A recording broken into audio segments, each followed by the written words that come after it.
go live on all platforms. Now we just check platforms. Checking platforms. Okay, are we actually live on the platforms? Okay, we're live on Twitch. We're live on Kick. And are we live on YouTube? And we're live on YouTube. We are live on all 3 platforms that I'm What's up, bothering. guys? Welcome back to the SNL podcast with your 2 favorite revolutionary brothers. I'm Yes. going to start flexing the C word a lot more. I feel like people need to get a lot more comfortable calling themselves communists. You're a communist revolutionary. Get used to saying that, okay? It It's normal. I would only somewhat say I think communism is a perfect I identify personally as an anarchist, but I think there are Anarcho still communism? yeah, actually, like, kind of an anarcho-communism or an anarcho-syndicalist system is kind of what I think at least is in a means where there are still, other country states where you, have an attempt to divest power, evenly across, like, a society so that we don't have the ability to do wars. Like a few years ago when we were in the basically during COVID lockdown, I was really in with talking to a lot of communists online or anarchists online, and I was even like working with the anarchist federation. Um, So my like critique of anarchy or whatever, right, is that communism is already end stage anarchy, right? Communism is such a good government once it's actually reached fruition and practice that governments are dissolved because they're no No, longer yeah, necessary. that's why I'm not gonna fight with communists, because I think the end goal is the same, and that's why communism is the perfect idealistic state to achieve for. I more just like it was like I think a lot of the plans and structures written out by a lot of anarchists would be great methods for transitional states. Yeah. Yeah, I Spit. think that there's a lot of different methods for transitional states. I always think like the best thing is like during revolution, use like democratic centralization. Once revolution happens, use a mixture of democratic centralization and democratic decentralization. Slowly drift more and more and more and more towards decentralization. So it's only local uh, democratic decisions and it's less like country decisions, with the idea of eventually being that we are able to dissolve borders entirely. Yeah. And so, like, a giant country government just is not even like a necessary thing, you know? Yeah, specifically, so I was talking to some people that sold me on it as I think it was like an anarcho confederated system, um, which to me sounded really convincing as something you could easily sell specifically to Americans as a way to really handicap our imperialistic power, because the way it kind of got sold to me was you sell it like a states' rights thing and like a state independence, and is already close to the core of what like federalists and stuff almost wanted, where you want the United States to operate more like the United Nation, or I mean the European Union, where the federal government ends up operating more as like a bureaucratic system that links cooperation between the states, but the states have independent coercive power to influence each other, because like if you don't have, for one, like a federal military and stuff, the only way Yeah. foreign occupation is ever happening is if you can get multiple states to essentially to agree to fund each other and send each state's military to that foreign thing, and that's never fucking happening. That's just never fucking happening. You're never gonna get that level of cooperation realistically outside of like World War II like style levels of agreement. So it on one level it sold it to me that it would almost immediately make military occupation impossible, and it would allow like genuine, when I say like coercive ability, it would be like, okay, California is seen as rather more progressive than a lot of states, at least now. You could have a more progressive state like California basically being like, well, we're just not going to do fucking business with Alabama until they ban child marriage.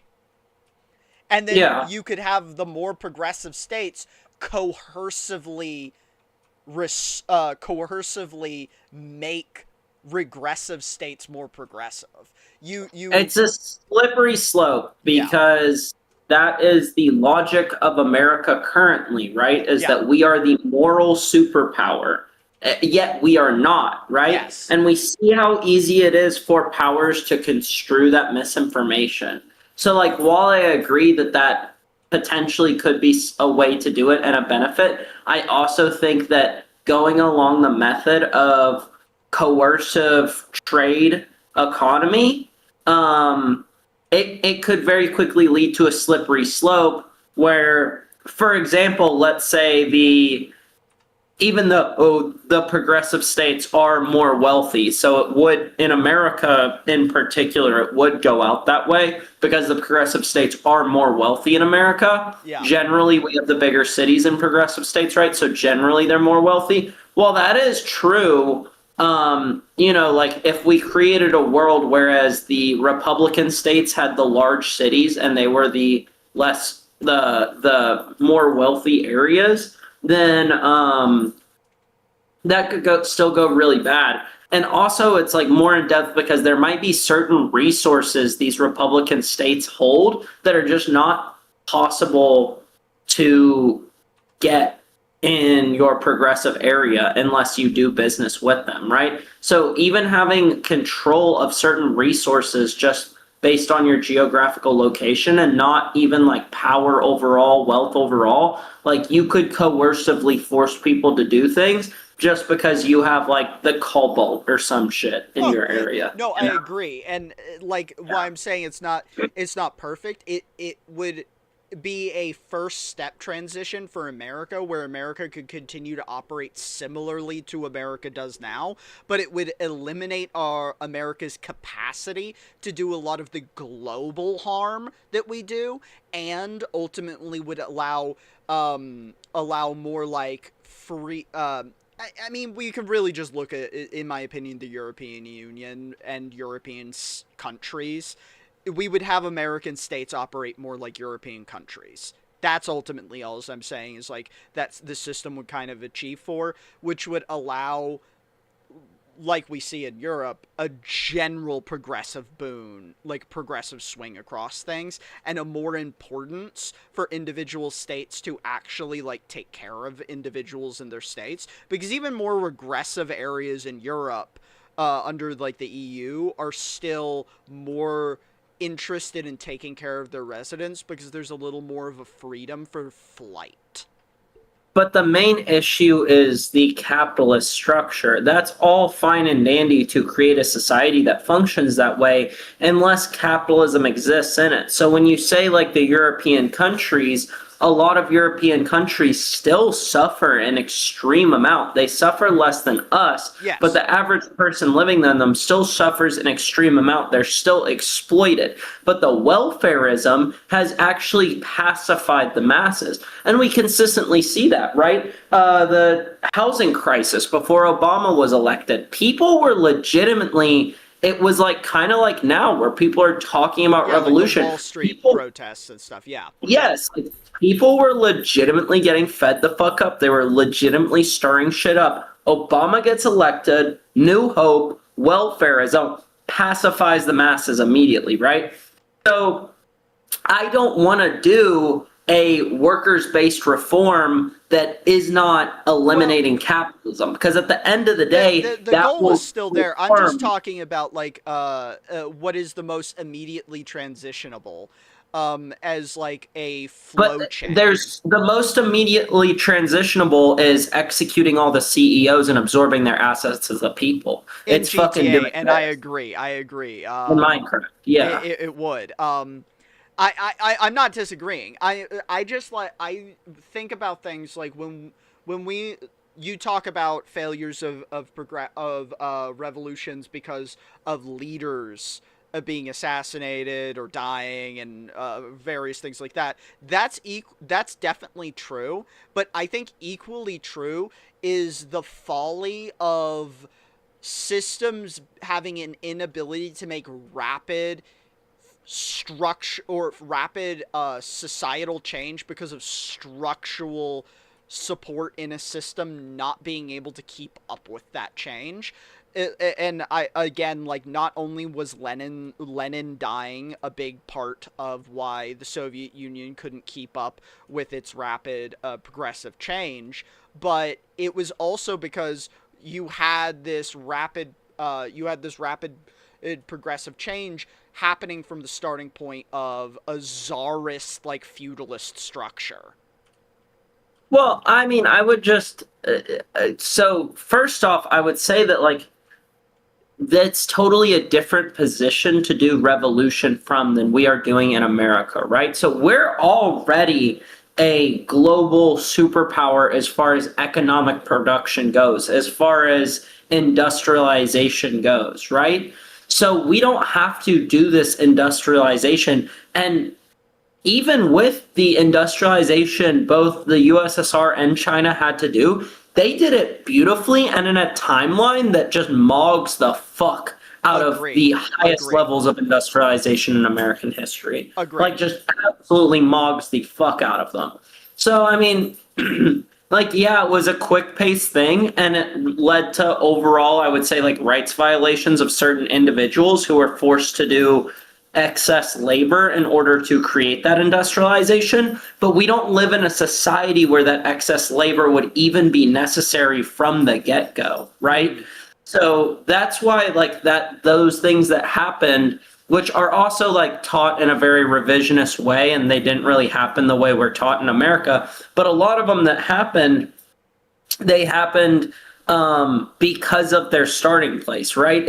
If you are a bumfuck farm country, if you're still living in fucking feudalism, like, and there's our global superpowers doing like factories and shit, because it's the early fucking 1900s, like, yeah, you're gonna have to do some crazy shit to catch up, you know? Yeah. Well, that's what I'm saying. I'm saying, like, so when Lenin died, the reason, like, Stalin was able to be more dictatorial was because the structures still existed, because they had only like 7 years prior stopped being a feudalist czarist country. So it was really easy for him to just turn the faucet back to that on some degrees. Like a very tiny example would be Lenin was my mind is blanking on the word for this, not abolitionist. The was it, fuck, why am I blanking on the term, when you don't believe in drinking.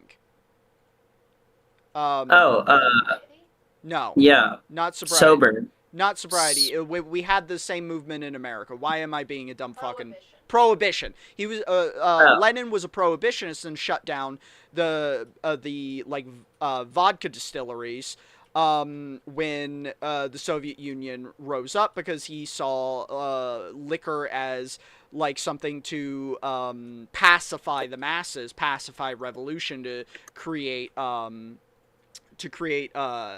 complacency. Stalin turned that shit right back on and started sending out vodka rations again, exactly like the czars did. The czars did that. There was vodka rations given out to the masses under the czarist regime.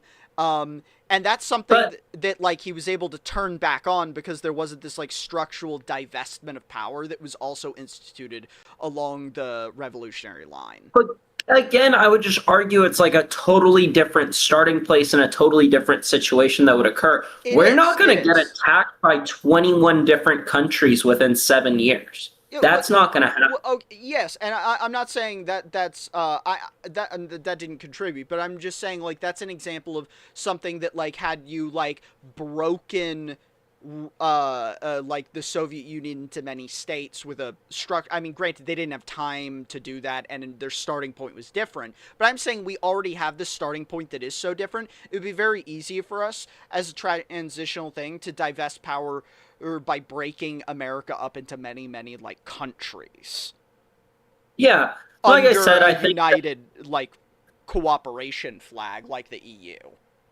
Yeah, like I said, I think it's like you start with democratic centralization in the revolution. Once the revolution occurs, you start immediately doing more and more decentralization. So, things like Wi-Fi node needs, like energy needs, Mm-hmm. like whatever, you have the actual cities vote on these things, right? You have the actual municipalities vote on these things instead of the country. But to start, I think that you have to begin a revolution with democratic centralization where, it's not that the minority voices aren't heard, but at the end of the day, we do debates, we do education, we vote, and then whatever the majority votes on, a good revolutionary will fall in line and follow action, right?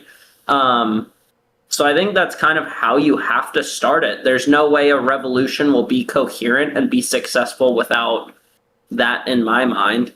Yeah, Um, and I agree with all that. I'm it's saying just, yeah, you like can quickly drop it, whereas they couldn't quickly yes, drop it, right? So that's my point, is not that they didn't aim to quickly drop it, it's that it was like, and because Lenin their actually did starting do point was too far away. decentralization, Yeah, their starting point was yeah, just too far away.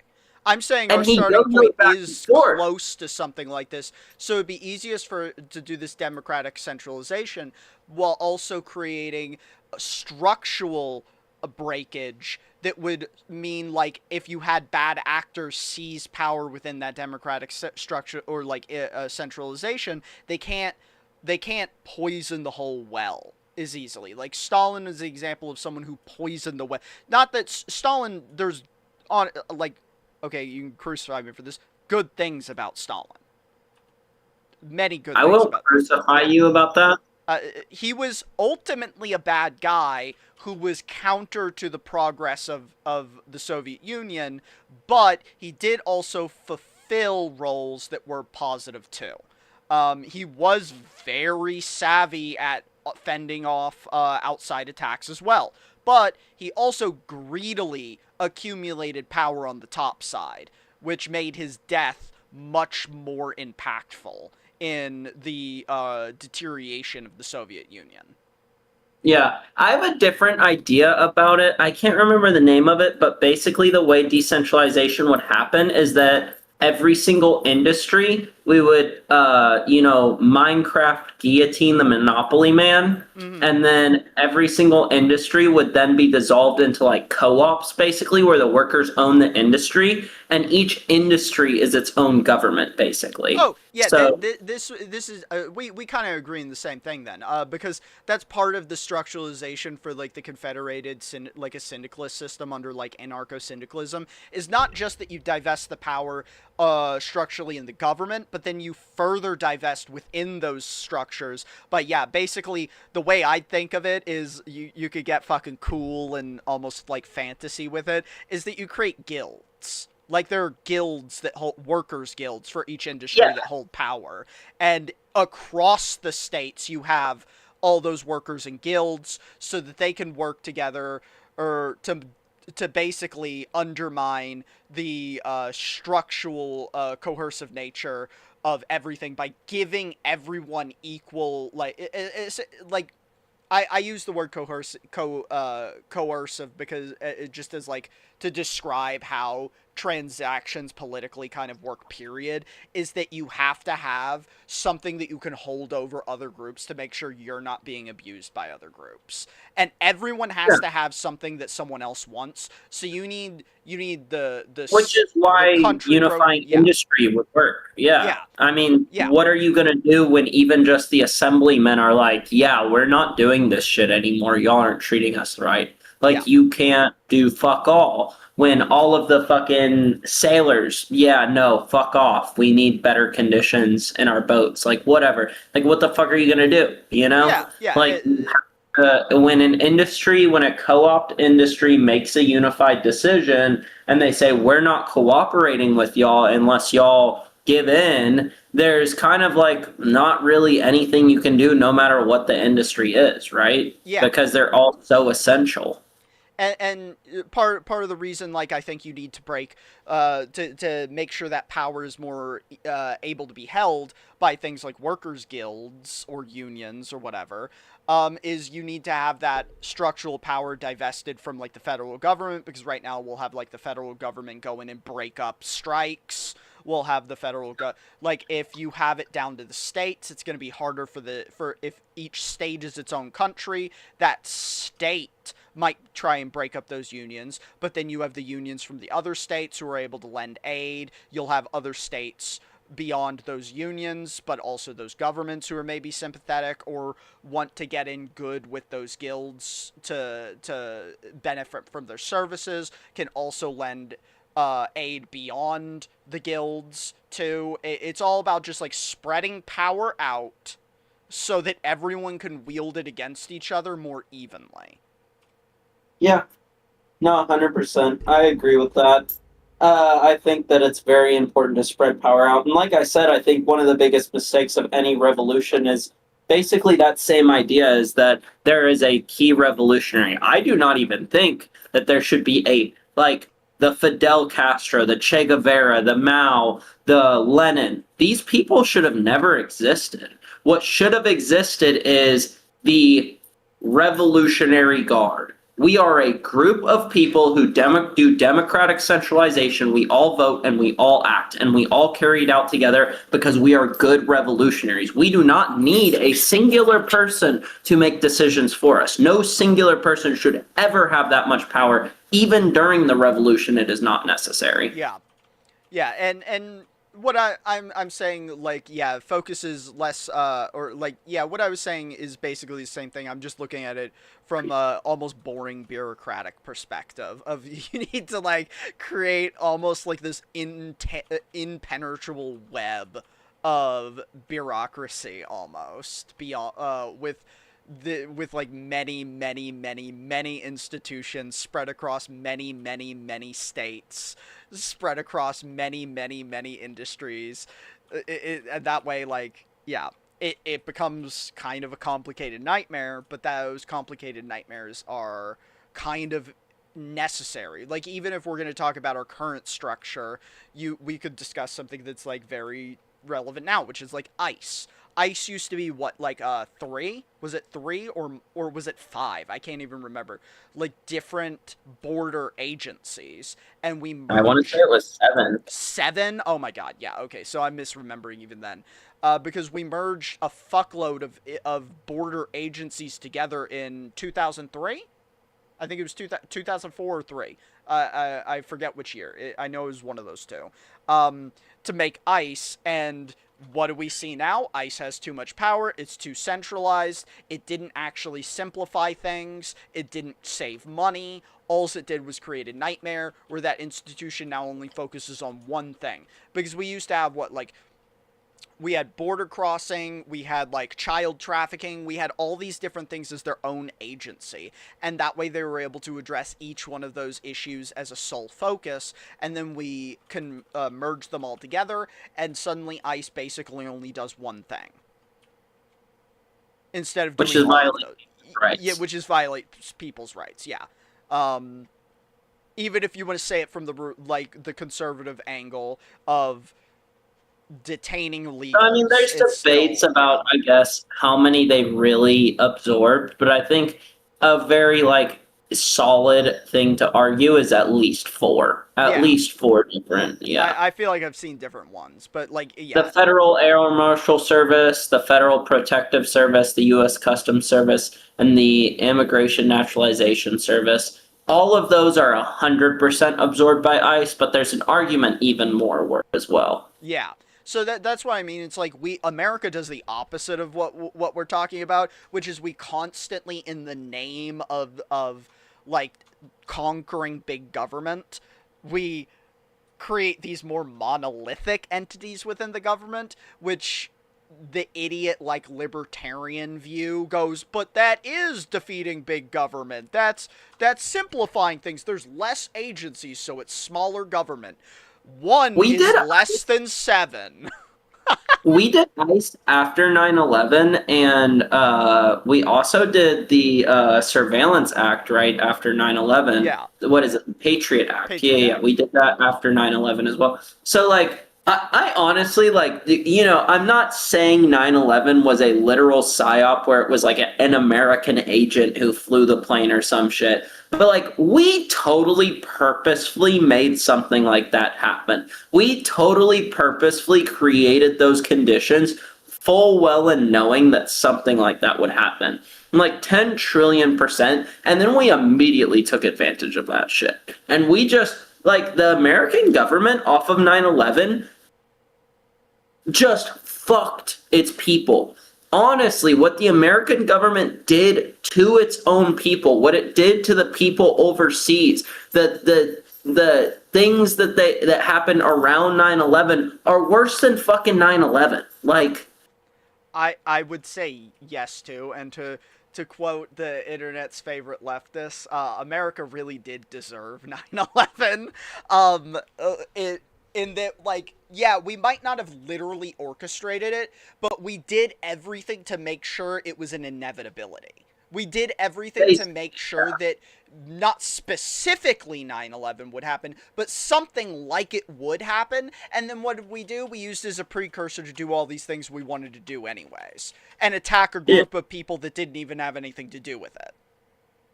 it was just a giant, almost like propaganda campaign against the American masses to kind of just like manipulate them into like tucking into whatever position in the name of like safety, you know? Yeah.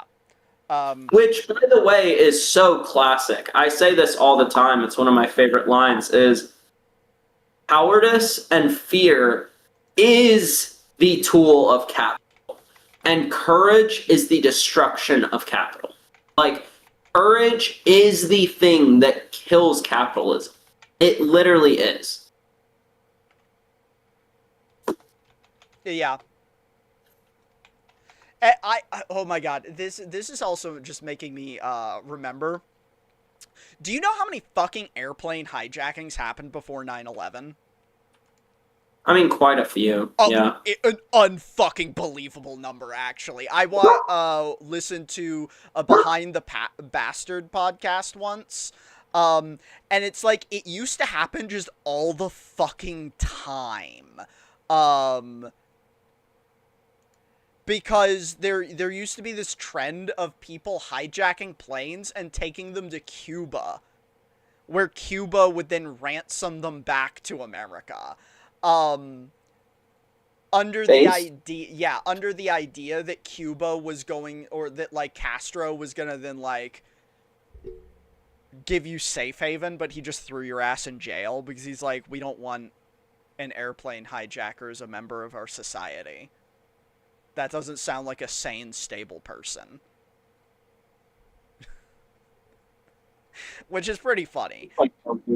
But it was something like there was like 20 hijackings a year. A year. Yeah. I mean, that's just, we had like almost no protection, so that makes sense to me. I don't know what the number is, but I know it was definitely high. We had almost no protections. So, I mean, it's just, it was insanely stupid how we even had the air system set up. Again, like planes, something that's like so cool and badass. Capitalism just fucking instantly ruined it and immediately turned it into just like military fuckery to mass murder thousands of people and then like advance the fuck out of it during military fuckery conflicts. And then, just started getting people to travel everywhere in them. Yeah. So, yeah. Just some capitalist fuckery.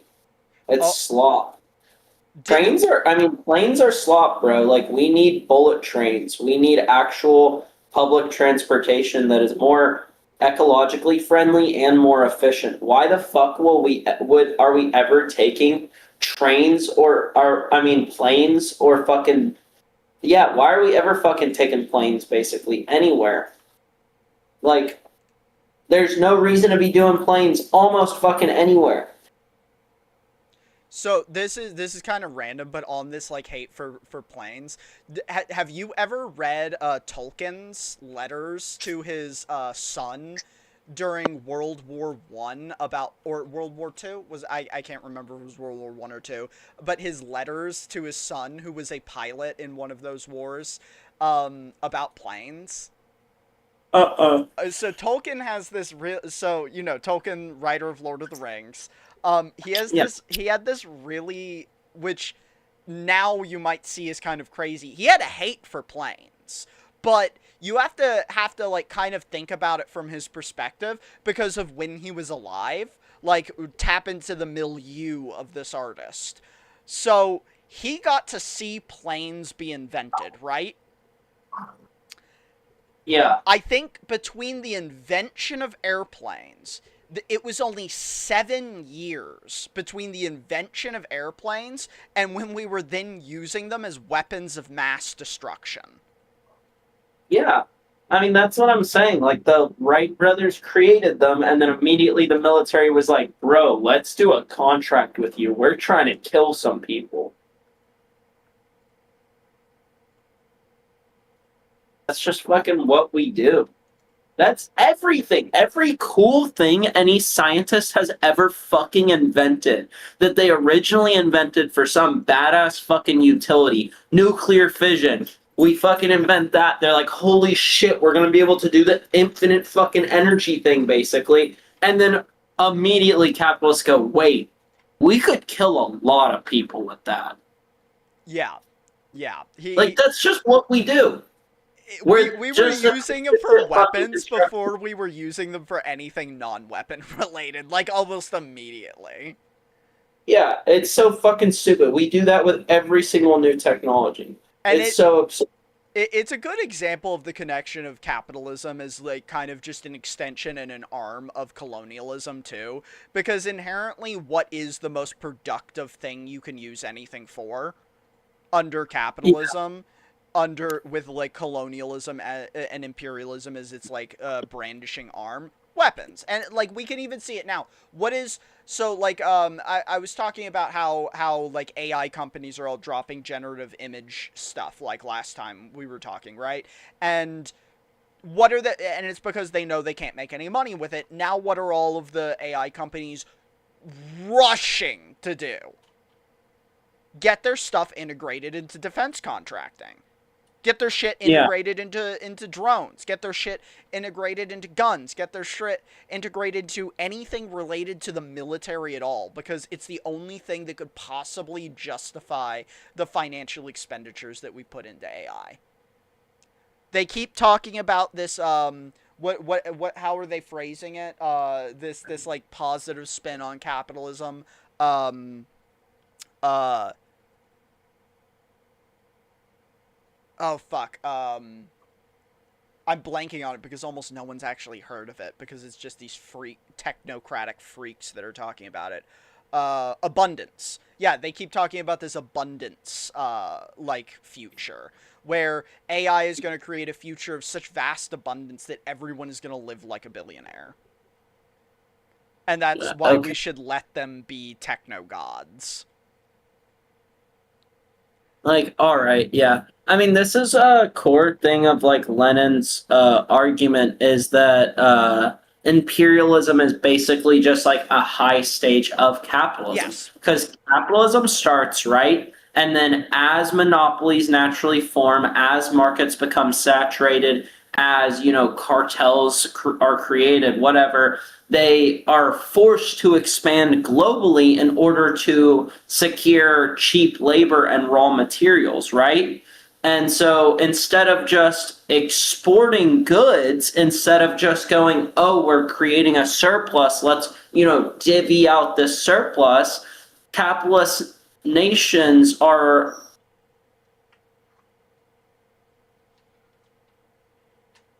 are basically like doing the opposite because they're incentivized to do so, right? Because under capitalism, what is the ultimate incentive? Building capital. So what you're incentivized to do is instead of like giving out surplus, you're incentivized to extract whatever surplus you can from any other nation that exists. And so you will bring down their baseline ability to live until you are just extracting everything you can.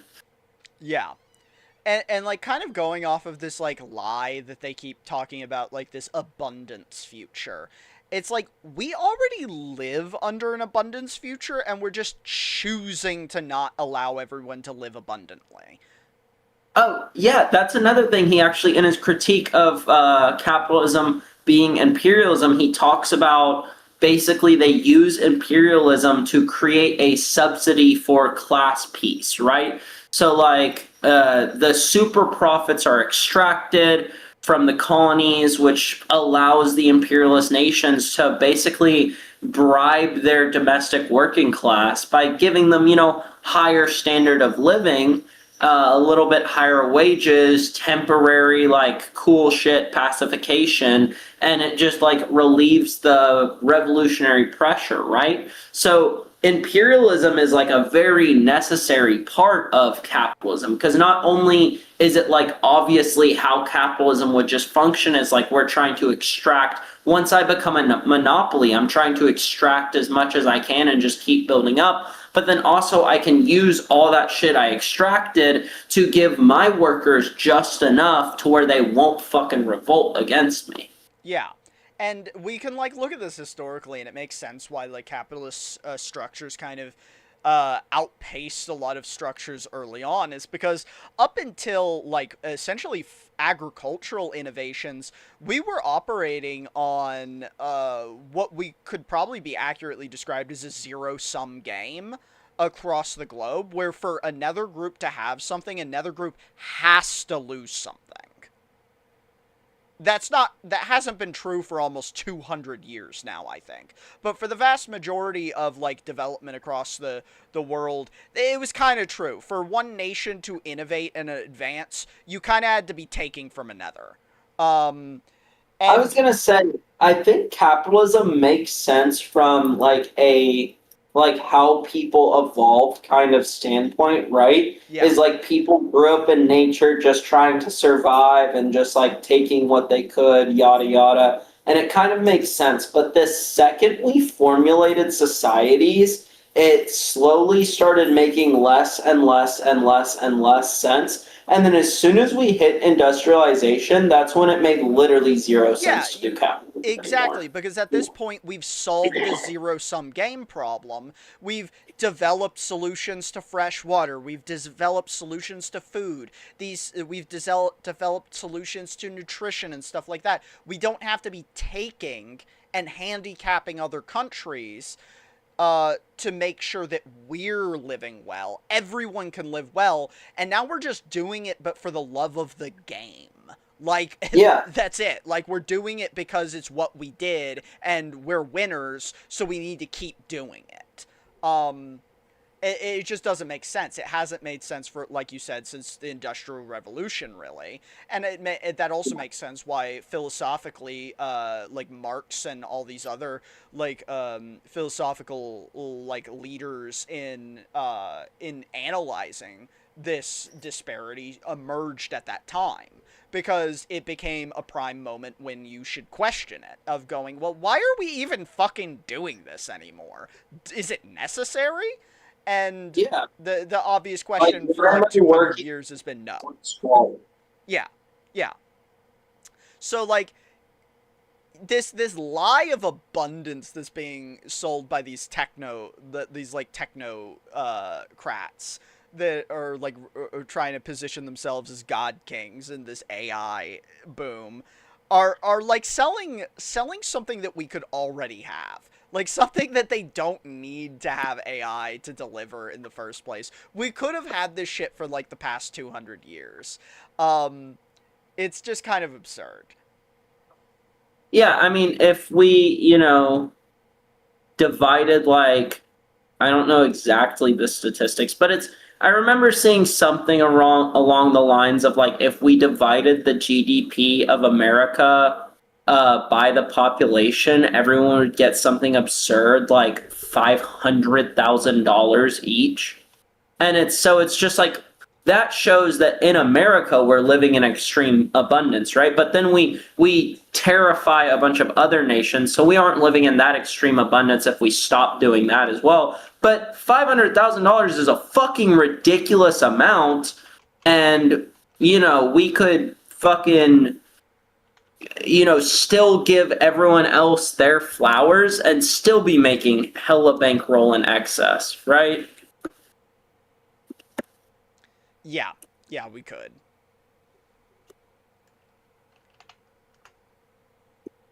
Yeah, it looks like, I mean, if you just divide, yeah, our GDP is 32 trillion. If you just divide that by our population, which is like 330 million roughly, it comes out to $96,000 per year. Yeah. And that's like every So man, woman, child, elderly person. yeah, that's the entire population. That's 5-year-olds. That's not just Yeah. yeah. That's not just adults. That's not just working age people. That, I believe that number even includes like undocumented people. Because we measure our total population minus or like with undocumented people. So that would be including giving like non-residents the money too. Yeah, I mean it's just absurd. And like it's like we live in extreme excess. This idea that we don't is so fucking stupid. And it's just one of the things that they use to control us is the idea that like you have to fight with your working man to gain resources. Like no, we can all have plenty. We can all be chilling. Not to mention that honestly, if we actually distributed the excess evenly, like we would probably create even more shit just because of how much better our society would run is like people would probably be creating more and spending more money. Yeah. I mean, it's not there's a reason that all the successful people count none of them come from poor backgrounds. They at like worse come from middle class backgrounds. Is because when you have money to invest in yourself. You have money to Dude, fucking like spend time to do shit other than survive. I love how like the billionaires will frame themselves always as someone who like truly pulled themselves up by their bootstraps. Like fucking Jeff Bezos will be like, I worked out of a garage, and it's like, yeah, your mom gave you a $600,000 loan, fuckface. Yeah. Like, what are you talking How about? many Like, oh, I fucking worked out of my people's garage. parents can do that? Yeah, like, what the fuck are we on here? Oh, woe is me, I worked out of a garage. Probably a garage for a house your fucking parents bought you. You know, like what? Yeah, but they always use like this harrowing story, like, oh, I was going to a college and I took a risk and dropped out, and it's like, yeah, dude, you're neglecting the part where your parents gave you like 200 fucking $1,000 as soon as you like said you were doing this. You ignored the fact where you were already extremely wealthy, getting paid by your parents, and you just like lied to them and dropped out of college, and they kept just like paying you a fuck ton. Like you're ignoring all of these factors and just be like, "Yep, pulled myself up by my bootstraps." Like, fuck right off, you know? It's because like they can't tell the truth because it would incite more revolution. Like people already kind of hate them, so they have to at least do some kind of lying. Yeah, And something. unfortunately, it fucking works because people think like Trump is like this self-made man, and it's like, what do you? Yeah, they think these people earn this shit. It's so absurd to me. How can you even believe that? That someone earned $1 billion? Like, where do you even get that fucking idea that anyone has done labor that is so valuable or has, uh, done something so much better than you that they deserve making literally millions times more than what you're making? Like, I, Yeah, I It's mean, so what is it like? To make $1 billion, you'd have to, yeah, to make $1 billion, you'd have to make, what is it, $10,000 a second or something?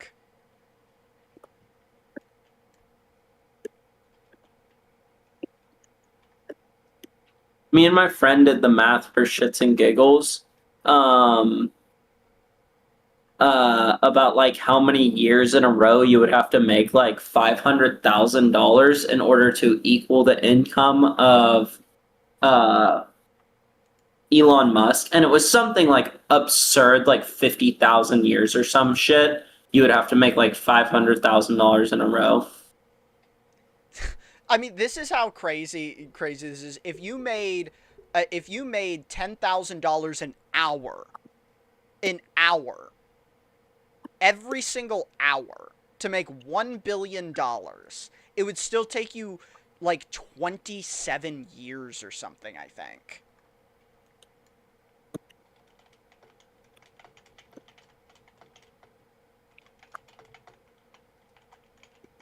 Yeah, so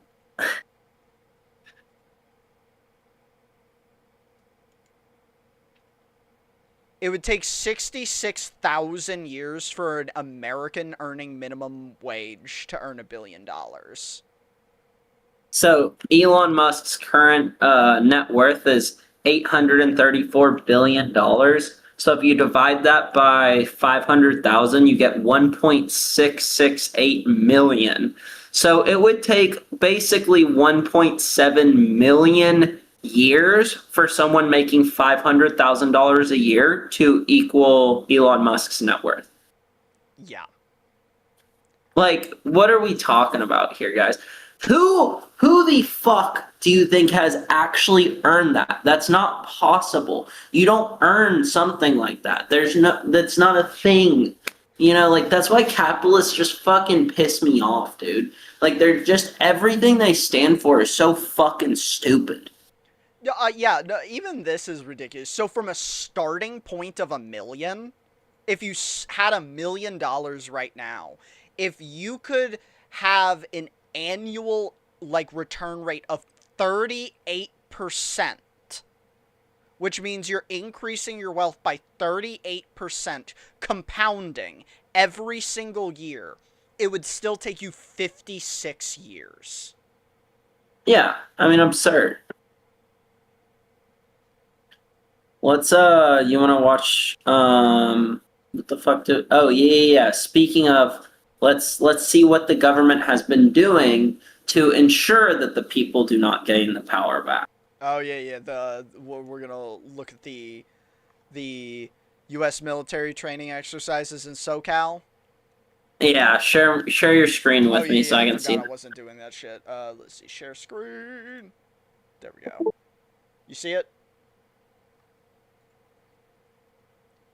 And let's make sure your camera's Yep, there. I can see it. Booyah. Oh. And we're good. Okay. Expect a noisy night filled with flashbangs and simulated gunfire. It is all part of a U.S. military training exercise, one of several underway across Southern California in recent days. KTLA's Sandra Mitchell is live in the City of Industry with more on the operation underway there tonight. Sandra. Sharon, Micah, right at 8:30 tonight, and then again at 9:30. The skies above us thundering with Black Hawk helicopters. There is this planned military operation going on here outside the Puente Hills Mall. Now, we have not heard any explosions yet. I'm sorry, pause it's been this pretty shit. exciting so far. We live in a literal fucking dystopia. Like, we have news anchors smiling with fucking glee, still pretending and doing this shit. Meanwhile, they are practicing urban warfare, and they're practicing at a time where it is so fucking obvious that they are practicing urban warfare in order to fight their own fucking citizens, dude. Yeah, That's why they're practicing in urban the most warfare. progressive state in the country. In the most progressive state in the country. It's like if I was this reporter, I would literally be like, It's fucking happening. We need to come together. They're about to have too much power and too much control. Now is the fucking time. Rise up. But the problem is, like, Like a every fucking news dark network is Brandon owned leaving by office. a Republican who's in Trump's pocket at this point. Like, Yeah, every single one so of them. fucking stupid. CBS is gone. CNN is gone. Like, which ones are left? Are there any news organizations not owned by the like Trump media like group at this point? Dude, and even the framing of the story, oh, it's a loud nuisance to the suburbs. It's a loud nuisance to the suburbs around this area when these Black Hawk helicopters fly by. Isn't that so annoying? What They're the practicing fuck to do kill we us. need Black Hawk helicopters against American citizens for? Why do we need to be mobilizing Black Hawk helicopters against American citizens? What the fuck are you talking about? Yeah. Yeah. Like, it's just so insane to me. It's a nuisance. They're training to kill us, and you're talking about a noise complaint. Like, Yeah, okay. it's wild. Yeah. Black Hawk helicopters hovering over the city of Industry. Heavily armed soldiers storming the Puente Hills Mall. It felt so exciting, the thunder, the rumbling. It was exciting! Oh no, we're fucked! Like, for who? How is that exciting? Oh, I hate it here. What are you talking about? I can't. That actually, like, that jump scared me. Her reaction coming out and just going, it was pretty exciting. Oh my god, no. Actually seeing them hanging off the helicopter, it was a sight to see for sure. Tonight, the U.S. military surging a training exercise at the mostly abandoned mall. And then you start hearing military helicopters and fake missiles and stuff. And why is this? What is this? It's just not good. That Oh, fuck. Thank God they found a normal person who has, like, a normal thought in their head. It's just like, what's going on? Help us! Oh, Christ. was the reaction after a similar exercise in Pasadena last night. This isn't even the police. So, like, stuff like the Atlanta Cop City was already, like, horrific, but, like, we expect it. The cops have always been a military organization meant to attack the citizens of the country. Yeah. The military is, like, expressly, constitutionally forbidden from doing such a thing, and they're doing fucking drills for it right now. Yeah, I mean, it's such an absurd thing. And we've actually already seen Trump's willingness to flex military use unconstitutionally. You remember when he called the Marines to back up the National Guard, right? I mean, he's setting the seeds in motion. You know, and they're already talking about, too, it's like getting more and more likely that there will be ICE agents and shit at polling places in the future. Yeah. You know? So this is just a They're already clear at airports and shit. Yeah. They already are at airports and shit. Yeah. Yeah. It's just a complete takeover. And like we said, the ICE absorbed so many different agencies, they've basically become Trump's own fascist military. He gets to do with what he wants because they have so many expanding duties. Yeah, and they're also the most well-funded organization in the fucking United States at this point. Oh, and the Democrats just keep funding them. So if you think the Democrats do fuck all, if you think the Democrats are going to fucking be your way out, you're wrong.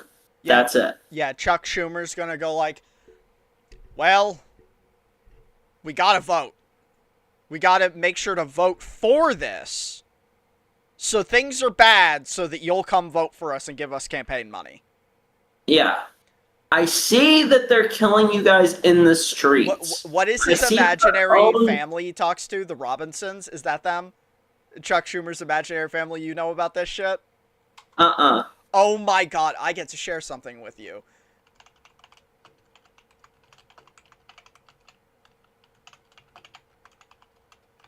Okay, yeah, this shit'll come up.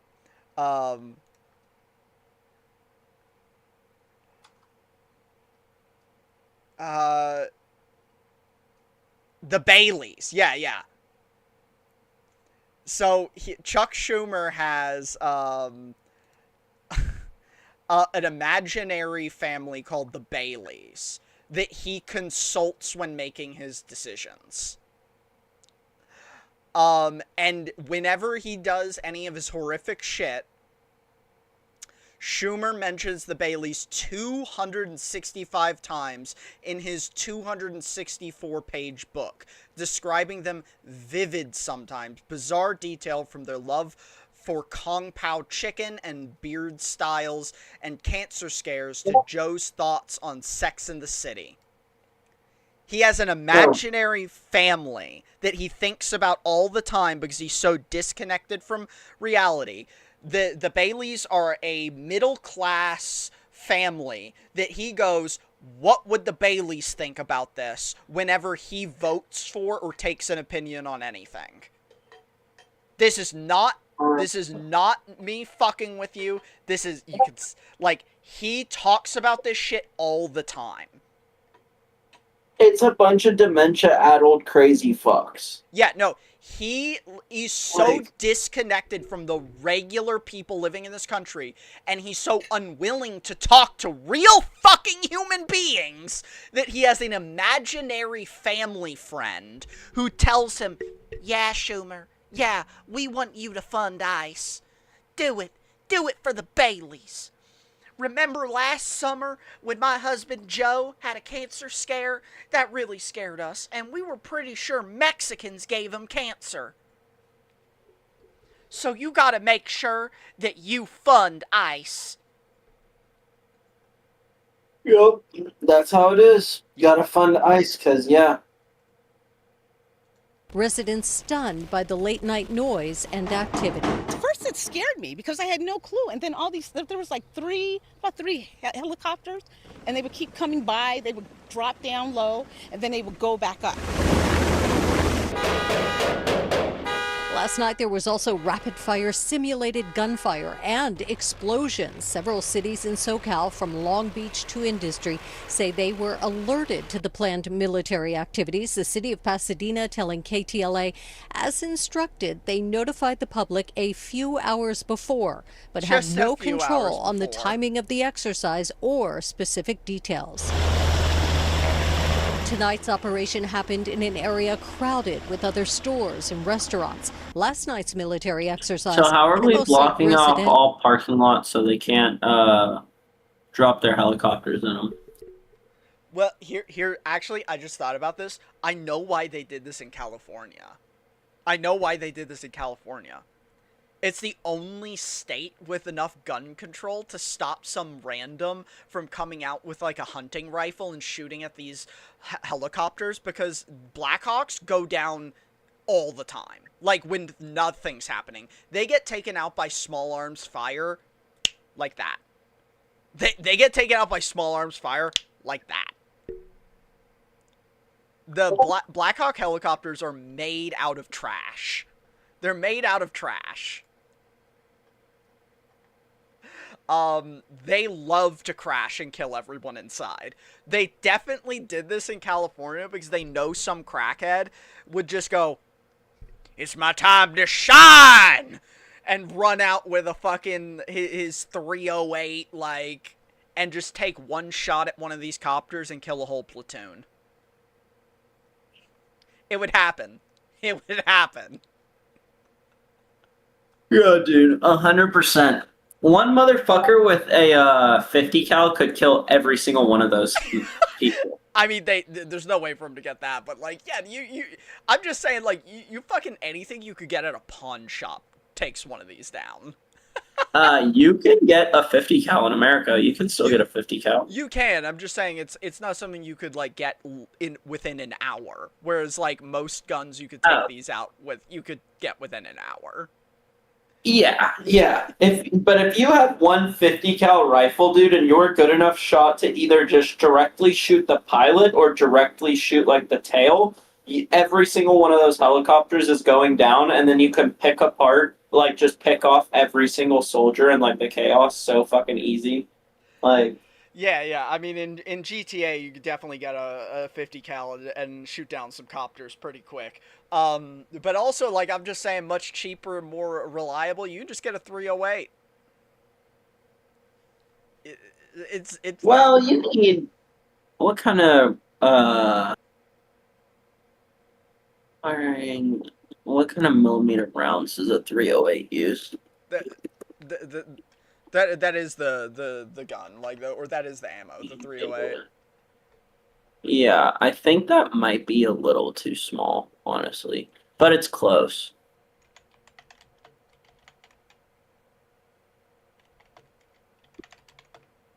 No, that could probably do it. If definitely if there was enough volume as well.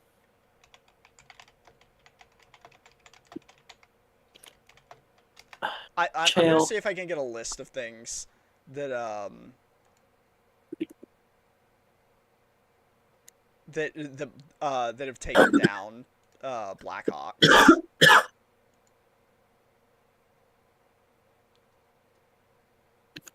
Oh, you could I just know. you could fly a drone into it. You could just fly any drone into its fucking like propellers.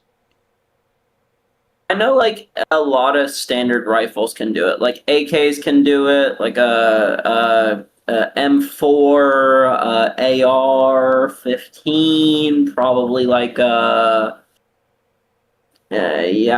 I don't know.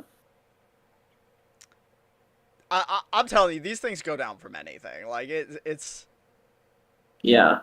Any like rifle, basically. yeah. Yeah. Any rifle can take them down. Um, Yeah. if it has like the range to basically like hit it, it can take it down.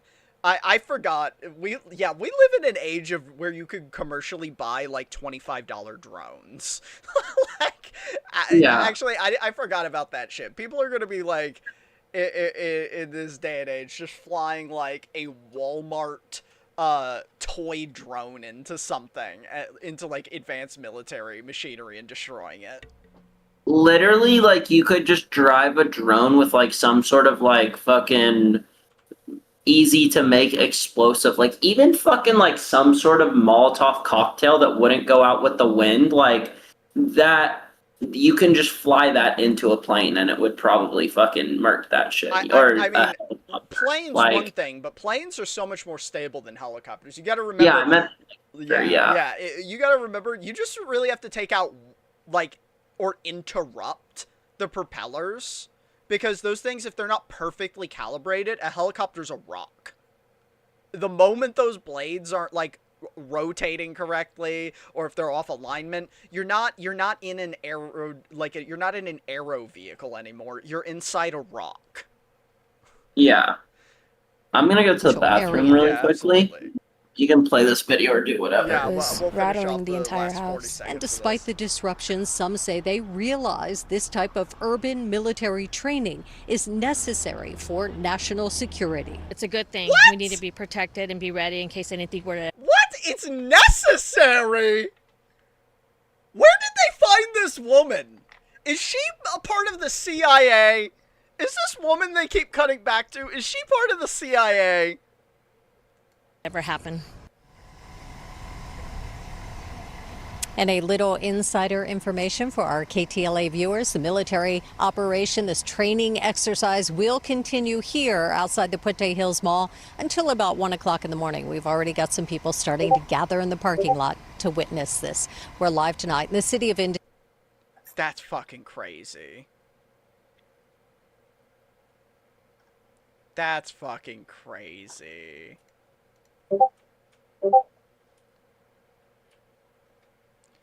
I don't know why I'm getting Discord notifications out the ass all of a sudden. I don't even see where they're coming from.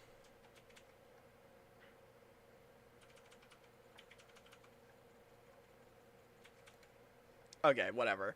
I think after that that horror show, we might jump over to like maybe making fun of this because I thought this was super funny. If you don't know who Mehdi Hassan is a formerly like UK journalist who moved to America, I don't know, like 10 years ago or something, maybe more.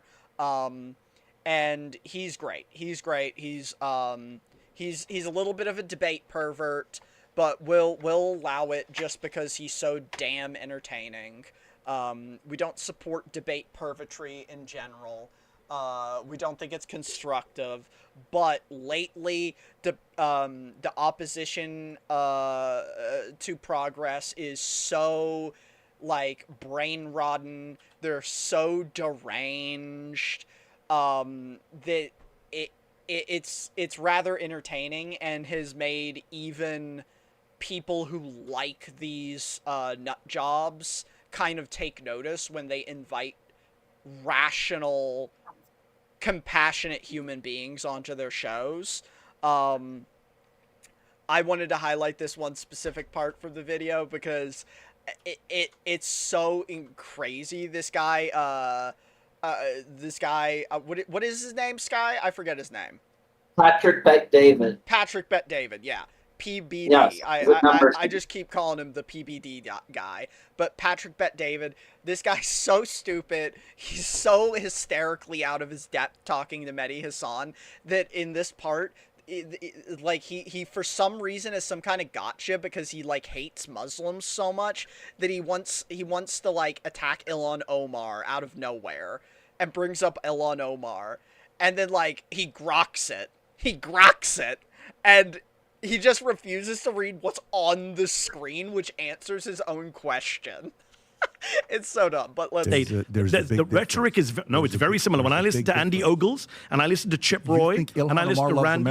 Yes. You think Ilhan Omar loves America? Yes. You know how I know she loves America? You think Ilhan Omar loves America? You know, you don't? Absolutely not. She absolutely loves America. You know how I know she loves America? Tell me. Because she came to America, she decided to run for office. When she ran for office, she ran as a lefty who devotes her life to trying to improve people's lives. She wants healthcare for everyone. She wants healthcare for every Trump voter watching this show. Speech of saying she is eventually going to return to her country and contribute to her country. She's only doing this to advance her country. This is bullshit. Ilhan Omar. It's her words. Pull up the video. Listen to me. Pull up her video. It's her words. I just showed you Sam Piker, and you're like, I've never seen that video. Let me say this to you. Go ahead. Donald Trump has made more anti-American... Right before this, he was doing the Hassan said America deserved 9/11, which he also crushed that too by being like, that's an inflammatory way to say it, but also he's right, and he said it more eloquently at the Oxford. When he was at Oxford, where he was like, America like fomented and distilled a situation in which 9/11 was inevitable, kind of like we said, which, like I said, Mehdi Hassan, he's so like he lives in debate pervertry. He is so good at it. One thing that really bothers me about like people who do debate pervertry and people who entertain the civility of conversation like this is that this whole making cover-ups for Hassan, this whole saying like, oh, you know, that's like a crude way to say it or an extreme way to say it. Yeah, I hate giving them any ground, being like, I don't care. You're perpetuating the system of whiteness. You're perpetuating the system of civility over substance. And that's what whiteness is. It's the system that smiles in your face while it kills your children.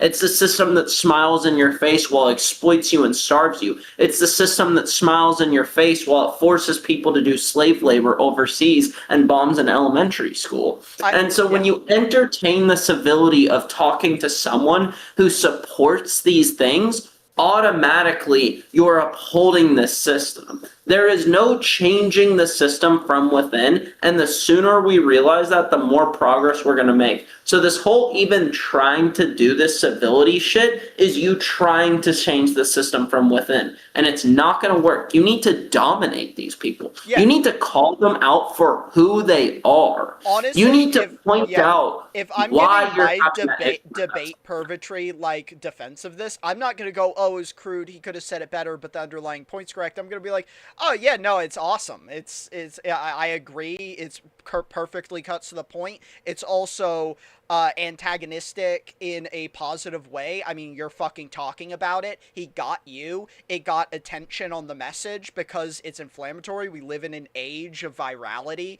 of clickbaitiness. It's like no one's going to listen to the eloquent like the eloquent what I'm my brain is muddled mush. The eloquent civil way of saying it because it's too academic. 100%. It's too academic. It's boring to say it that way. And also, your civility inherently almost gives like credibility to the other side's argument. Exactly. The fact that you're willing to even entertain it almost gives credibility to the other side's argument. It's so absurd. Like I said, we need to be fine with making people uncomfortable. We need to be fine with saying extreme radical statements. Like I said at the beginning, get comfortable saying you are a communist revolutionary. Because guess what? That's going to start a conversation. And if you're actually well informed, if you can actually back up your statements and your ethos, then now you're changing minds. And that would not have happened if you tiptoed around it and you're like, yeah, you know, I'm very progressive. Like, I'm a very left-leaning person. Like, no, just fucking straight up, like, no, I'm a communist, bro. Yeah, and to further that, like, the way I would debate pervertry defend that, like, there's a reason you're cutting out the 30 seconds before and after and just quoting only America did deserve 9/11, because it's not even as grotesque as you're even trying to make it out to be. It's just an accurate descriptor said in a very engaging, inflammatory fashion, which is very viral, successfully so. It's agitated propaganda in a positive way. You're even having to lie to audiences by only quoting like one sentence out of a 60-second conversation. It's also just a classic thing we use when people say, like, this country deserves this, or this country, like, this should happen, whatever. People often say that we're talking about the country's people. We're not talking about the country's people. Institutions are entwined, but separate from the individuals that make up those institutions. 100%. So when we say America deserved 9/11, we're not saying the people who died in 9/11 deserve to die in 9/11. What we're saying is America as the institution caused the conditions that created 9/11, aka we deserved it. We did it. We, you know, it's with all this shit. It's like, again, you could say the same thing about October 7th. You could say Israel deserved October 7th. Does that mean that you're condoning the actions that happened on October 7th? No, but you're pointing out the fact that you systematically oppress people. You systematically create an apartheid. You fucking colonize all their areas, slowly reducing and reducing and reducing the land they can live in, stripping them of fucking resources. You make actions like this as the only response by those people possible.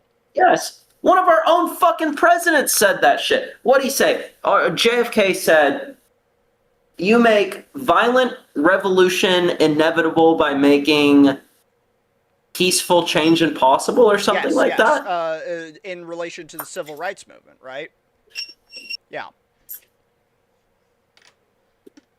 And then, like, you can also, on this, like, same comparison of, like, how people generally need to be able to recognize that institutions are separate from the individuals, even if they're intertwined. Like, we have the same conversation constantly about the civility of the slogan, all cops are bastards. Because policing as an institution is evil and corrupt. Now, people that are part of that institution are complicit, but there are also plenty of people that, like, they're trying. Like, for example, I have this regular who comes into... I have a lot of cops that are regulars where I work. A lot of cops. There's this one guy I quite like. He's a police officer, and he gets in trouble all the time because he won't write traffic tickets. He won't enforce nonviolent crimes. He keeps getting in trouble because he's not enforcing nonviolent crimes. I'm like, that's fucking based. And as far as, like, cops under the institution can be, I would call him a good cop, but he's still a cop. So, like, he's still part of an evil institution. He's still a bastard, even though I think he is a good guy, and he's trying to be the best he can be inside that institution. We could separate we could separate to a degree behavior of these people who are good and still acknowledge that the institution is bad and needs to be changed, and we should elevate the people who see the good in the system and allow them to be voice leaders in changing those systems. We got to connect this over, Mamdani just fired the New York police chief, right? And replaced him with a guy who got fired for snitching on the New York police department. Yeah, based. Yeah. The institution is, I would still say, is bastardous and evil, but that's a good step. You take the people who are standout members of that institution and elevate them so that the institution can change. Because we can all acknowledge that, like, policing has roles that would be vital in any society. Yeah, I don't think anyone doesn't acknowledge that there are some aspects of policing that are necessary. Yeah. We're just saying the institution as is does not actually even do those things and incentivizes people to do these kind of money-earning things like writing traffic tickets instead of protecting people. I mean, it's literally, the thing is, it's not like a police force. It's an extension of slave patrols and union busters. Like, that's what policing is it's just like the continuation of those things. So, you know, that even the vital roles they carry out, they just do it in such a stupid, absurd way as well. So, and the institution itself doesn't even incentivize them to do that. Because like I said, this guy, he gets in trouble. He gets in trouble for this. Yeah. That's showing that the institution is at odds with the members who are even somewhat rational within it. Yeah. It's 9/11, make a wish. Yeah. 9/11, make a wish. Well, it's 10/11 here. But yeah. Anyway, like, we're getting distracted. But yeah, like, let's see Patrick Bet-David Crockett. Ilhan Omar, if we're going to go down Who Loves America, she loves it more than Trump does. She didn't insider insurrection. Ilhan Omar loves it more. 100 times more. Saying this. 100 times I'm more. so glad not even the audience 1,000 can times see more. that Ilhan Omar loves America more than Trump. Well, one person incited an attack on our democracy. One didn't. One tried to undermine American I love democracy. how One didn't. infuriated that made him. One pardoned 1,600 people who attacked America. One didn't. What happened with her finances? Where did the $30 million network come from out of nowhere? So now, it was an accounting error. Hold on. I'm so sorry. Hold on. This is where it happens. He brings up the 30 million auto thing and then, like, groks it. This is where it happens. It's great. Hold on. Don't go Trump, but I am going to do that. Go do the but Trump. Your argument now is if you're... First of all, I don't want to get into I'll say Mehdi wasn't informed on the details here, and he does redirect to try and talk about Trump, which I think he fails here. But even though he fails here by trying to redirect and go, we can't talk about this, because he does a little bit of a whataboutism. He does a little bit of a logical fallacy. Now, I still think it's successful because, yeah, Trump's made more money in the last year than he's made in his entire life up to this point. So it's true, like, you can't compare any level of corruption, but also this 30 million, as we're about to see him grok it. We're going to see him grok it. Wrongs of politicians' finances. You're telling me Republican congressmen are not corrupt? You're doing a but. Okay, got it. No, I'm just wondering. Forgive Ilhan. I'm just wondering because Patrick, like to have this winding. No, because Ilhan Omar amended a congressional financial bill to do with beloving America. Here it is. I wish Mehdi could have seen this so we could just read it. Representative Ilhan Omar filed an amendment congressional financial disclosure showing her assets are worth between $18,000 and $95,000. This is a major accounting error in an earlier filing that mistakenly listed her and her husband's shared assets as high as $30 million. He just said that Patrick Bet-David just said $30 million, but in fact, it's showing their share of that is actually only maybe $100,000. Interesting. I still don't like that her husband owns part of a venture capital firm. That's still kind of gay, but... Fair, but like, hey, I invest too. It's just what you have to do under the system. Yeah. So, like, I think you're... Also, like, dude, it's so ridiculous. That is such a ridiculous miscalculation, and it's so standard for the government. I was talking to a friend the other day, and he literally got, like, this is how petty the US government is towards non-rich people. Like, he literally got a notification in the mail saying that he did his taxes wrong and he owes the US government $62. Like, they're coming off after this man for $62. Yeah, I made too much money on my stocks last year, and then also because I have the ACA, I owe $450 to the government. Yeah, and they're like up your ass about that shit, I bet. Not yet, because I filed an extension, because I don't want to pay it yet. Also, I want to see if I can maybe get out of it. I'm going to try and, like, pull some financial shenanigans to get out of it. Or at least offset by, like, maybe claiming some losses by temporarily selling something I'm negative on. Because I have some so what I always do is I have some stocks that are going to, in the short term, either like lose money or like remain kind of negative, so that at the end of each year I can sell them and claim losses on them to offset the actual gains that I make via dividends and stuff like that. Because, like, I made like $5,000 last year in just dividends. So I need to offset that. Yeah. But yeah. Let's watch Trump throw a temper tantrum real quick. Yeah. So, because Trump is so much more patriotic than Ellen Omar, and so Yeah. you know, this is how a patriotic man handles like being pressed by the journalists and like having to deal with freedom of speech. Oh, yeah. Even like lived up freedom of speech, you know? Yeah, that was really all I wanted to see it, because I thought it was so funny that he brought it up, grokked it, and then Grok owned him. Like, and he just pretends it didn't happen. Yeah. Yeah. He's a numbers guy. Listen, we traveled all the way to Wisconsin for this interview. God, he's so fucking dumpy.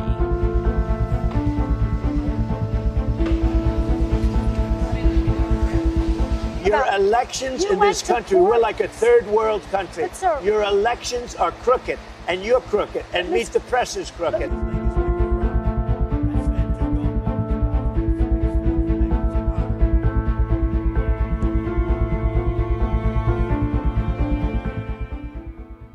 A country can never be great.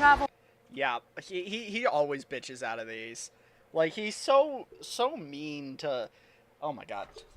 Just one moment. I'm gonna spray some scent stuff. My cat just shit in the litter box and it reeks.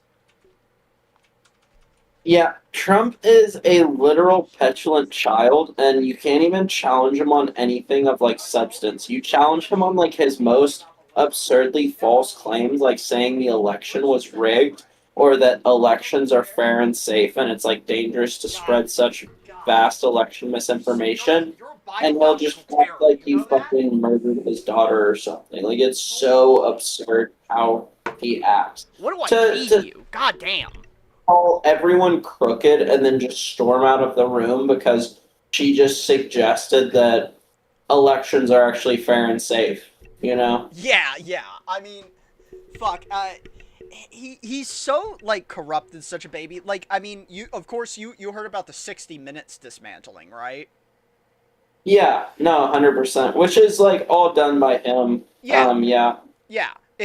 Fucking, like, this is why we have no more mainstream news organizations. Which, you know what, honestly, I'm gonna say, like, well, this is a sign of corruption and it's terrible that it's happening. I think it's a net positive. Because it forces people, because, like, people aren't sticking around to watch these obviously now dismantled and conservative once, like, centrist liberal organizations, which have now just become fascist propaganda pieces. They're not sticking around for it, and they're looking for independent media. So they move to... But we still have so many boomers, dude. We still have so many boomers. We have so many boomers, but boomer central.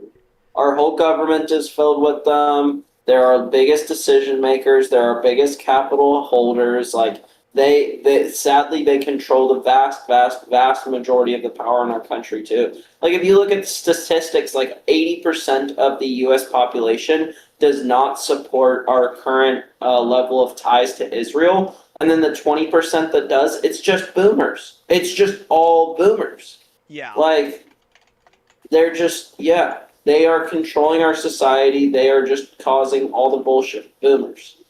It's fucking ridiculous. And it's so hard to get through to them as well. I'm grokking it here, but like I think this is interesting to see the wealth held by each generation. Like, look at that shit. Baby boomers hold $83.3 trillion, or 51% of all wealth. Then yeah, it just gets smaller and smaller and smaller. It cuts in half. Like Gen X is like our mom's generation. Cuts in half. Then it cuts in half again with the silent generation. Or I guess actually our mom's probably silent generation, isn't it? I don't think she's. I don't know what year that is. I have no idea. Yeah. Well, here it is. 65 to 80 is Gen X. Okay, I guess she is Gen X. Yeah. And then millennials and Gen Z. Look, they combined millennials and Gen Z. Yeah. They combined in order to try and make it look a little bit better. And so realistically, this is also probably like 10 trillion, so another like half, or like maybe even like a little more, like maybe like 12 trillion, and then probably like 5 for Z. It's probably like 3 for C and 7 for X or something. Yeah. Something that will honestly be kind of interesting as the baby boomer generation like dies off and we see this wealth disperse, like where it goes. And I think the unfortunate thing is like we're gonna see so little of this actually trickle down into the lower generations. We're gonna see most of this get sucked up by like hospitals, insurance, like taxes, scams, like all sorts of things that like basically drain money near end of life. Also, these motherfuckers live to 100 now. Yeah, because they have money. Yeah. Yes, especially the wealthy ones are living to a fucking 100 years old. Yeah, so it's going to be interesting seeing how this actually, like, accelerates disparity, because, like, honestly, I'd say fractional amounts of this wealth moves down to the lower generations, and the majority of it actually just evaporates into corporations and, like, fucking different, like, capital holding entities. Yeah, because trickle-down economics does not work. Yeah. So we're just going to see, like, instead of seeing this wealth, like, redisperse among the lower generations, this wealth is actually just going to vanish from the general populace for the majority of it, meaning that, like, we're just going to see nearly $100 trillion disappear from the, like, consumer base and general population of America, which is gonna, like, the disparity of wealth is already so fucking insane, it's going to be untenable at that point. Like, if we don't see things happen systemically, if we don't see revolutionary progress, it's going to just like, the system's gonna buckle under that weight. It's going to buckle under that weight. The system's already buckling by the wealth disparity it's been creating. It's just, they've made it so absurd. Like, I think it's so interesting. One of the main goals of, like, the Black Panthers, for example, was to point out the contradictions in the system, point out how ineffective the system was for the populace, right? Well, at this point, they're just pointing out the contradictions themselves. They're doing such a shit-tier job. Like, it's just...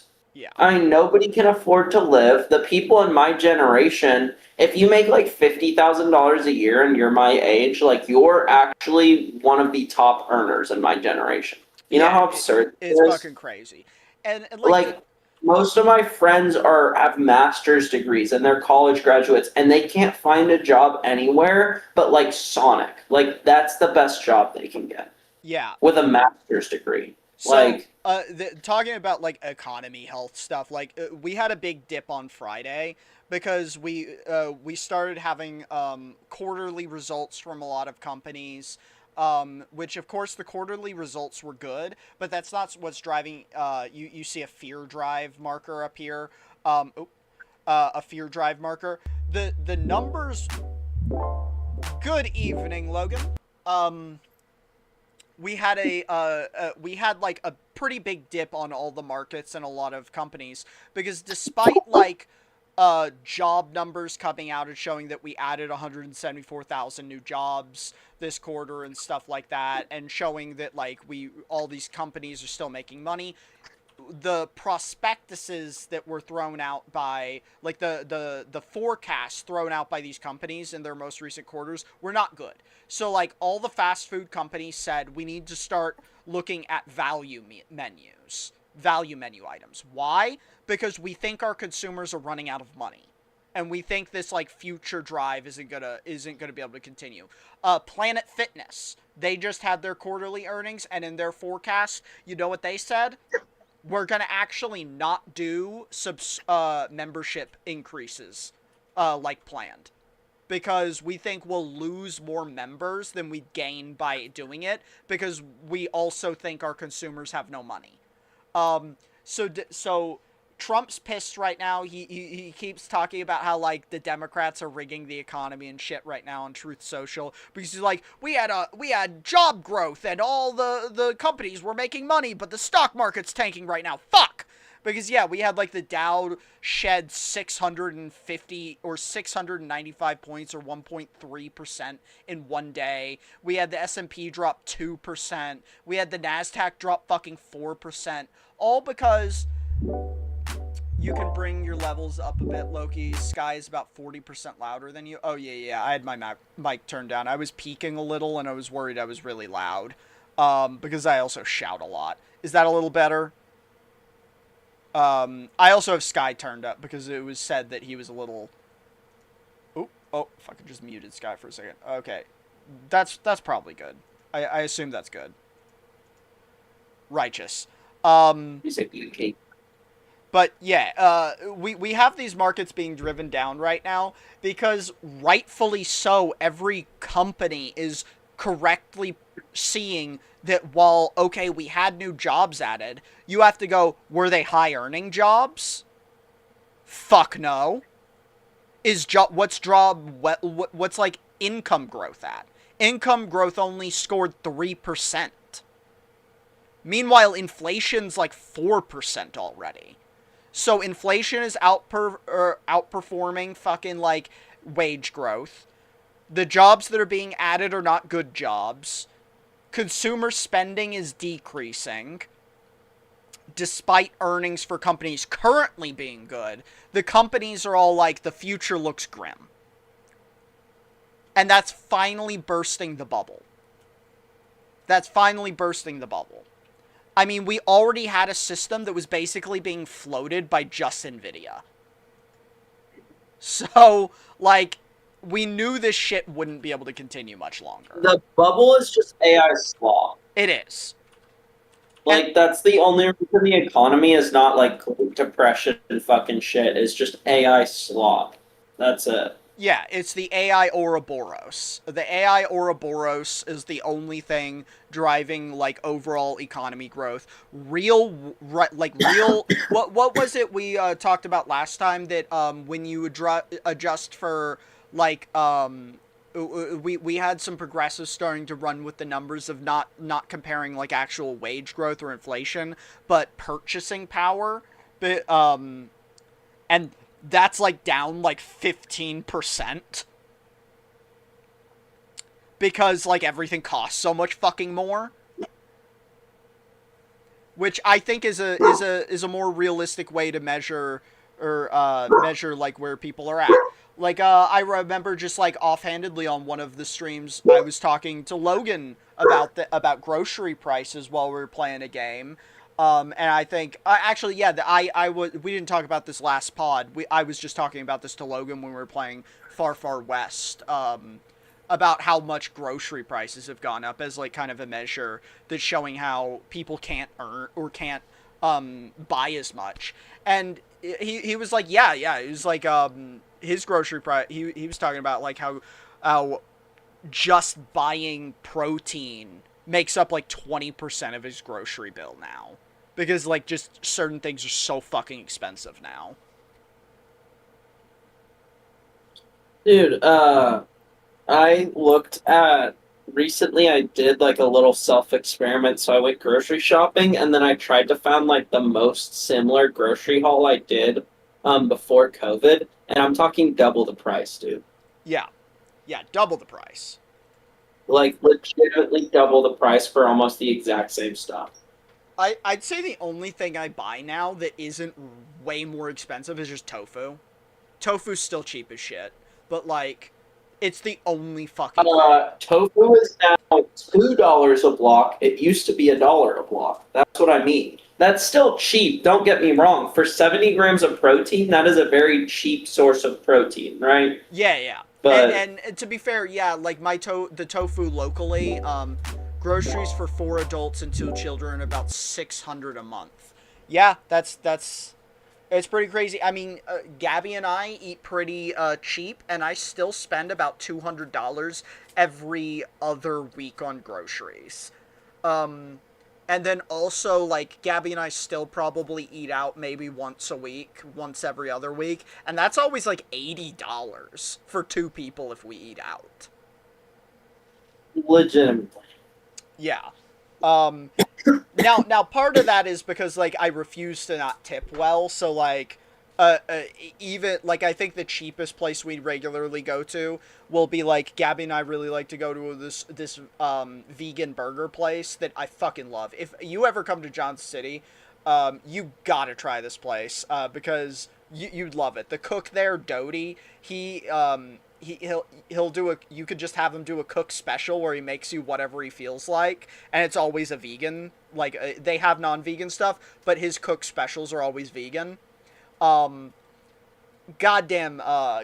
so good. It's so good every time. But our bill will normally be about $40, and then I tip the cooks and the server.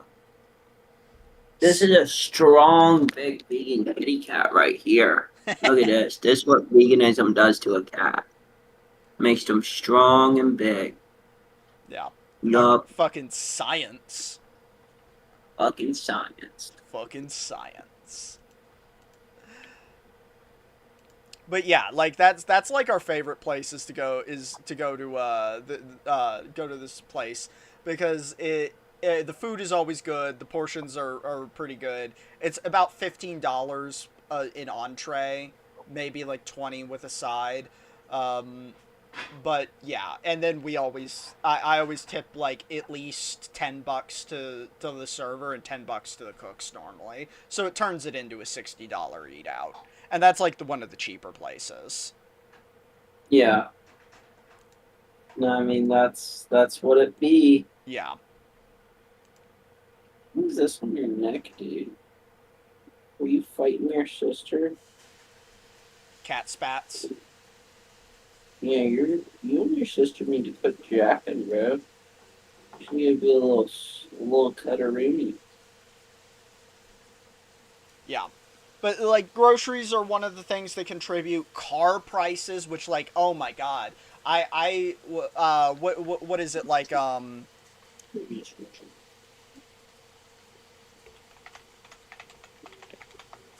I know Logan's wife is like a car salesperson, so like I know they had like a better deal. But like, look at this. Average monthly car payment for a new car is $767. That's fucking absurd. Yeah, like, that's fucking absurd. No, that's fucking absurd. For a used car, it's $537. How do you afford to live? Yeah, exactly. Like you're fucking, like Logan said, you're on you're $600 a month for a family of 4 on groceries. You're like $600 for your car payment. That's not counting insurance. That's not counting gas. What the fuck is gas right now?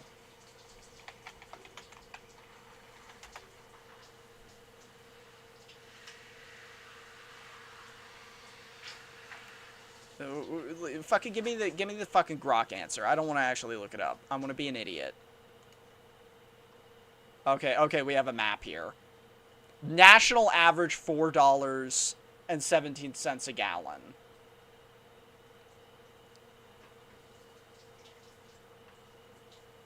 Tennessee's on a lower end at $3.76 for their average. But like, that means you're gonna be spending $60 to fill your car up, like, minimum. Assuming you gotta actually drive, like, how often do you think you fill your car up? So, not very frequently. I don't drive a lot, but I've been doing some math over here. So the median household income is $51,360. You know, after taxes and stuff, depending on where you live, it could be as low as like $3,000 to take home, or it could be as high as like $3,500. Let's assume it's $3,500 to take home. Okay, so $3,500 a month is what you're earning, and that's the median. All right. So the average rent in the United States is roughly $2,000 per month. Jesus fucking Christ. So you got $1,500 left? So right there, $1,500. Yeah. Car payment, $500. Okay. Health insurance, at least $200. Okay. Wi-Fi, $100. Groceries, as we just established, at least $100 per week, even for just an individual, and likely more than that. So $400 for groceries. You know, what else am I missing? But like, you can see how you're already in the red. You're already like in the red there, because yeah, $500 for the car, $400 for the groceries, at least $200 for the insurance. Like, you got $400 left. Gas, like, yeah, what are you spending like per month on gas? $80 for Wi-Fi, maybe like $80 more for your phone bill, plus like, let's say a full tank of gas per week, which now a full tank of gas is $40. So let's say $160 on gas. Like, and this is just to live. We haven't calculated you spending any money on anything that is like unnecessary or even like an say unexpected like power bill. You didn't say power bill. You didn't say water bill. You didn't say gas bill. You didn't. Yeah, so that's another like $250 for fucking utilities right there. Like, we're already in the negative. Yeah, and you haven't purchased anything. If your car breaks down, what the fuck do? You already live in the negative. You literally can't earn enough money. Like, what are you supposed to do, dude? Yeah. And that's the situation they've put us in. I mean, that's... Yeah, it's so like me, I have very low cost of living. I know Logan is blessed to actually, like, they don't have as high of a car payment. They like live with multiple family members in a house. I don't want to like assume, but I believe that they own the house, so that reduces housing price to a little bit. But yeah, like, people like us, we could get by a little more realistically thanks to like privileged circumstance. But average car prices are driven up from super spenders who have multi-six-figure cars. That's true that average car prices, average payment anyone, that's true. You always look at median. Yeah. Yeah, you definitely always want to look up median. But even still, like, let's say the car price was $100. That would just mean you now have $200 in an entire month to spend. And that's assuming we, like, didn't add in, you know, like, we haven't added in Netflix. We haven't added in, like, anything, you know? So it's just an absurd situation. I can say that, you know, I live in a fairly big city. I try my best to pay all my bills and not get any help from anyone. And I legitimately am scraping by to live consistently.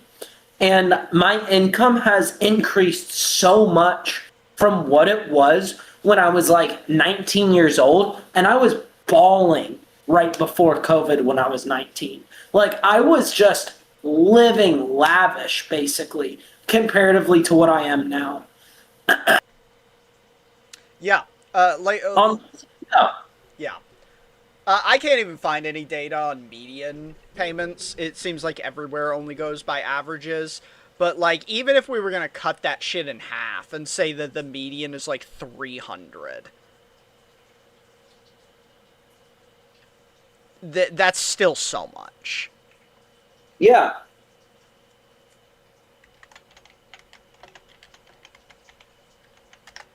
Like, because, yeah, we didn't even bring up... So, okay, the median monthly cost, the median monthly cost for car insurance payment is about $100 per month. The lowest it goes is $80. The highest is like $200. So the median comes out to like $112. The median comes out to like $112. So that's still like $1,400 a year for just your insurance on your car. And of course, like, yeah, we didn't even do insurance on car. Yeah, yeah, it's just it's an impossible to live situation. So it's just there's like. Everyone has to get roommates. There's no idea of like saving for like a car or whatever, or for like any big purchases like a house or anything like that. Like you do your best to survive, and that's all we can do. And even just doing our best to survive, we have to regularly do absurd things like live in a house with like 4 people in it and shit, Yeah, I mean, even like even like simple shit like we can blame fucking AI for this, but like, have you seen RAM prices and shit? Like, thank God I upgraded my computer recently. Like, let's fucking show this RAM prices. This is for 2 16 gig sticks. I mean, that's absurd. $400. Absurd. Yeah, so even simple things like trying to have a fucking leisurely hobby of sitting around and playing some video games is becoming unattainable for a regular person. Yeah. No, we don't get to live a life anymore. It's just and it's just getting worse and worse and worse and worse and worse. Yeah. Because I spent like $1,200 building a new computer, like late last year, and I dodged the RAM price increases by like 2 months. If I had to build my same computer that I just built right now, instead of being $1,200, which is still a lot of money, I'm so lucky I get to be able to do that. It would have cost me like $2,100 now because of fucking like parts insecurities. It's wild.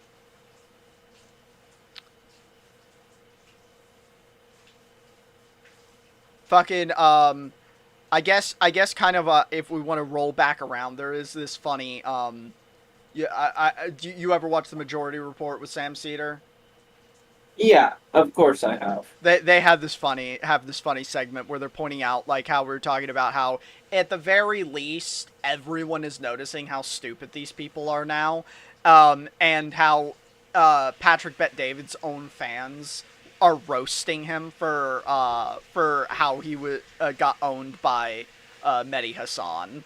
That Donald Trump has blocked refugees like yourself. Patrick Bet-David would not have been allowed into America. Find a way to get under Donald You don't know me. You would have come in illegally. I would have You're pro-illegal immigration. You're so This funny. is so interesting I would have today. made it here, Pat, but you heard it legally. here. You're going to clip Ilhan Omar, clip that. Patrick Bet-David said he wasn't allowed illegally. Mehdi Hassan went on PBD's show.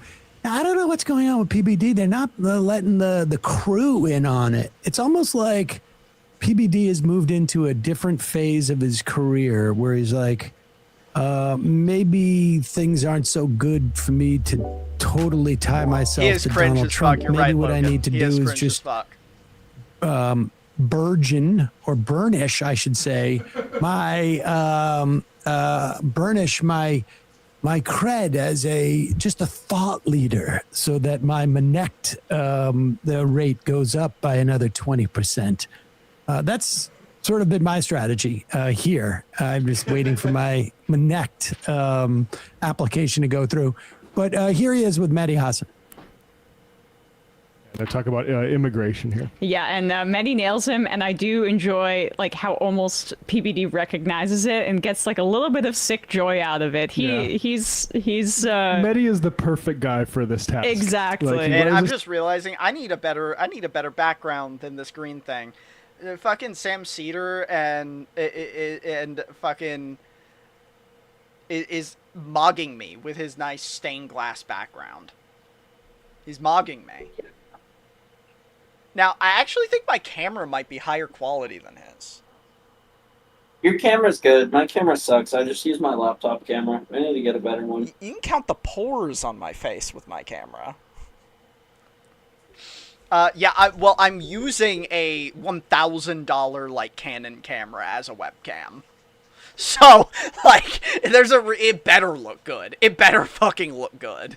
I'm using a fucking like I'm using a setup where I'm using a Canon EOS as my webcam, like with a what is this, a 60 or 49 millimeter? Yeah, 49 millimeter lens. I'm using a 49 millimeter lens on a Canon EOS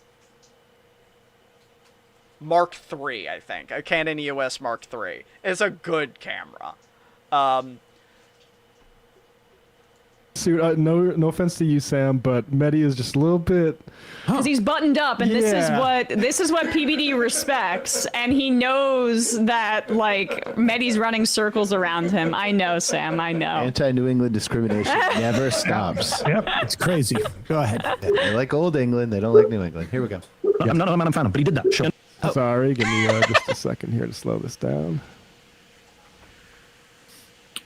Oh, did we just catch? Wait a minute. We gotta roll that back. Did we catch Sam zinning it up? Give me just a second here to slow. Let me see that. Oh, 100%, right? Play the clip. Slow this down. Dude, I don't know. He was slick with it if he did. Yeah. And that was George Bush Sr. I'm not a man I'm fan of, but he did that. Sure. He understood the responsibility. You think Hassan got him into it? He does some mad propaganda for the Zinniacs. I don't understand it, man. I actually use nicotine lozenges as a pre-workout. Like 1 milligram of nicotine lozenges as a pre-workout. I tried a Zen once, and I was just like, what is the appeal? Like, it's just so much worse than a nicotine lozenge, and it still has, like, all the negative health consequences of, like, nicotine chewing gum and all this other shit that you shouldn't use, you know? It's like, why not just use a lozenge? I don't understand. It's the dosage thing, because, yeah, like, if you're using I think it's, like, under 6 milligrams per day, is like when you're kind of like eliminating most health effects, negative health effects. But like, you know, the standards come in 6, and most people are taking like multiples per day. So, yeah, that's insane. Yeah, like I think it's fine as just like caffeine, it's fine as a limited stimulant. You just have to have that shit under control. Also, like, I've tried a 6. It made me fucking sick. 3 is more doable, and like honestly, I feel fucking insanely buzzed on a 3 even. I can't do that shit, bro. If you gave me a 5, I would throw up. Yeah, I mean, there's almost no difference between 5 and 6. I wish they came at, like, I'd probably use them if they came in, like, a 1 or a 1.5 or something. Fucking, you might have to send me the lozenge thing, because a 1 milligram sounds good. Yeah. It locks me in for my workouts. Yeah. I mean, I think like, I definitely feel the focus thing because, like, I mostly have used them to help study for the LSAT, and, like, do the LSAT tests because it does help me stay focused in. And yeah, I'll just use, like, a 3. But honestly, I have to take it way before I do it because I'm too, like, jittery immediately after. I have to wait for it to, like, smooth out. Yeah. You notice, keep it up there. Mehdi not wearing a tie. I just want to make that clear. Oh, good. I'm glad you got that out there. Donald Trump since October has allowed in 6,069 refugees only. Not 122,000, only 6,069. And do you know that 6,066, 99.9% of them are from white South Africa? Only 3 are Afghan. Dude. That's the numbers. Are you serious? That's a fact. Okay, you're serious. Pull it up, Rob. 6,000 refugees. Grok it, buddy. Grok it. Pull it up. You're a numbers guy. I'm giving you numbers. Pull it up. Grok it. Come on. Do it. Do it. Numbers guy. Pull up the numbers. 3. The number's 3. Pull up those numbers. Grok it. Them are white South Africans fleeing from an imaginary genocide. The previous guy brought more people than 4 presidents combined. Hold on. He brought in 125,000 refugees. Do you think White House way of celebrating Pride is letting 2 mostly naked men roll around on their front lawn? Are we talking about the UFC? Yes! That shit's gonna be so funny. Oh my god. Actually... So he's like this fighter who just yaps non-stop named Sean Strickland. And he's like, he gets like America chants. He wears an American flag. He wears like patriotic get-ups, all this. They banned him from the White House car because he criticized Israel. I am not even fucking kidding you. Yeah, what is it? White House. You look up. Yeah, I want to see the picture because the shit looks so bad. Oh my god, you bitch ass internet. Okay, there. What it? Ah! No, I'm not. I'm not doing. Fucking fuck you with the Atlantic. I just want to see. Let's just see a picture. There we go. We just want to see a picture. Like, what the fuck is this? It's the same size as the White House. It's so dumb. It's so dumb. And then you hear him say that he thinks he's just gonna leave it, like, keep it up. Right? Speaking of which, oh my god. So, did you hear, I thought this would be super, super funny. Did you hear, based on a Supreme Court ruling around his ballroom, that they basically, like, have inadvertently given him the authority to, like, if he wanted to, he could bulldoze the Statue of Liberty? Bruh. Yeah. And now I've seen people on the internet are trying to fucking basically, like, bait him into doing it because they think it would be, like, funny. They're like, how dare you let a woman, and a woman of color at that, be a representation of liberty and freedom in America? Come on, Trump, do it. Which, to be fair, it would be devastating. But also, oh my god, the Republican Party in general will be done forever. We need the statue of Andrew Jackson, baby. Fucking the OG Trump. Yeah, that's what we'd replace it with. You know, if I was Trump right now and I was doing, like, just ridiculous, like, overhauls visually to everything, I would go for I just start putting fucking I'd start putting statues of John Brown everywhere. I'd put statues of John Brown everywhere. It would be required that a statue of John Brown be in every town square.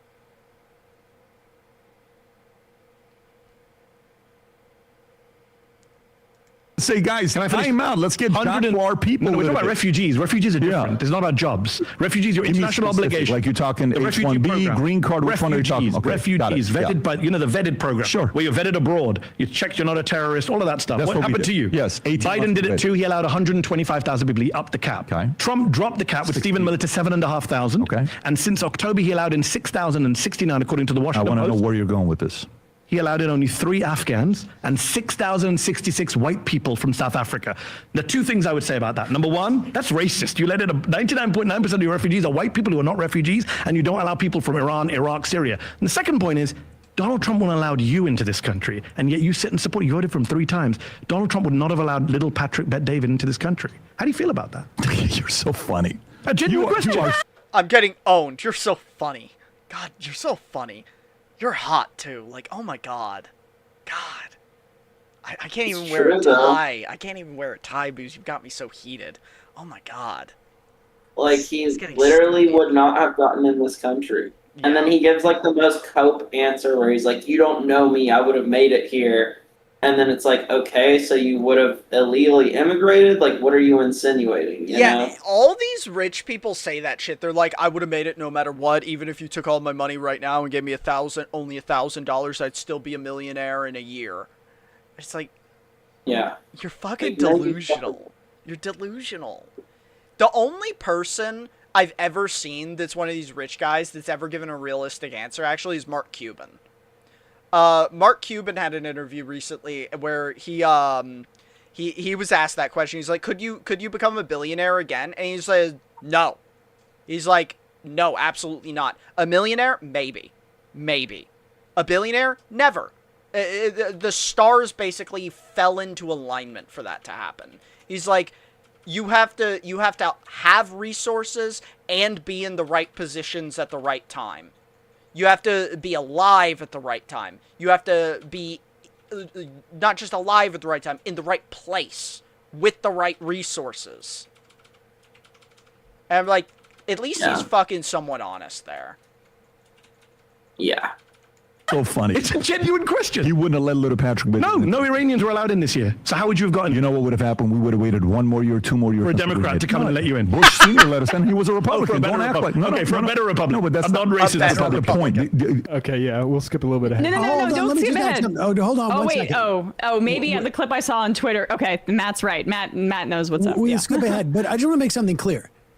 George Herbert Walker Bush, who he says, let him in.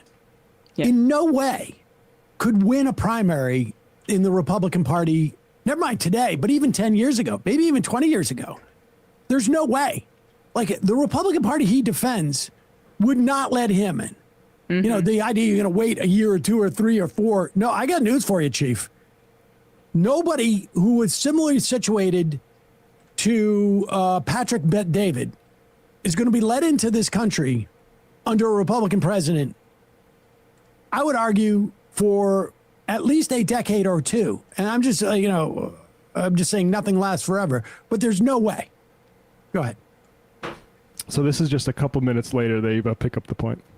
Who are you? I didn't go to Oxford and do debate 24/7 to see this stuff in my life. Evidence of Trump's racism, and you said, Rob, pull up the transgender woman. That's what happened. Everyone watched you do it. But God damn, I'm so glad we skipped that. Bruh. How does it always get looped back down to the trans panic? This shit is so absurd to me, man. It's actually wild to me that they still do the trans panic, because it loses them, positions. It's just not, no one gives a shit anymore. People only cared when things were comfortable, and it's like, we gotta find something to bitch about. Now it's like, okay, are the trans people making gas prices higher? Are trans people making grocery prices higher? Are trans people bombing Iran?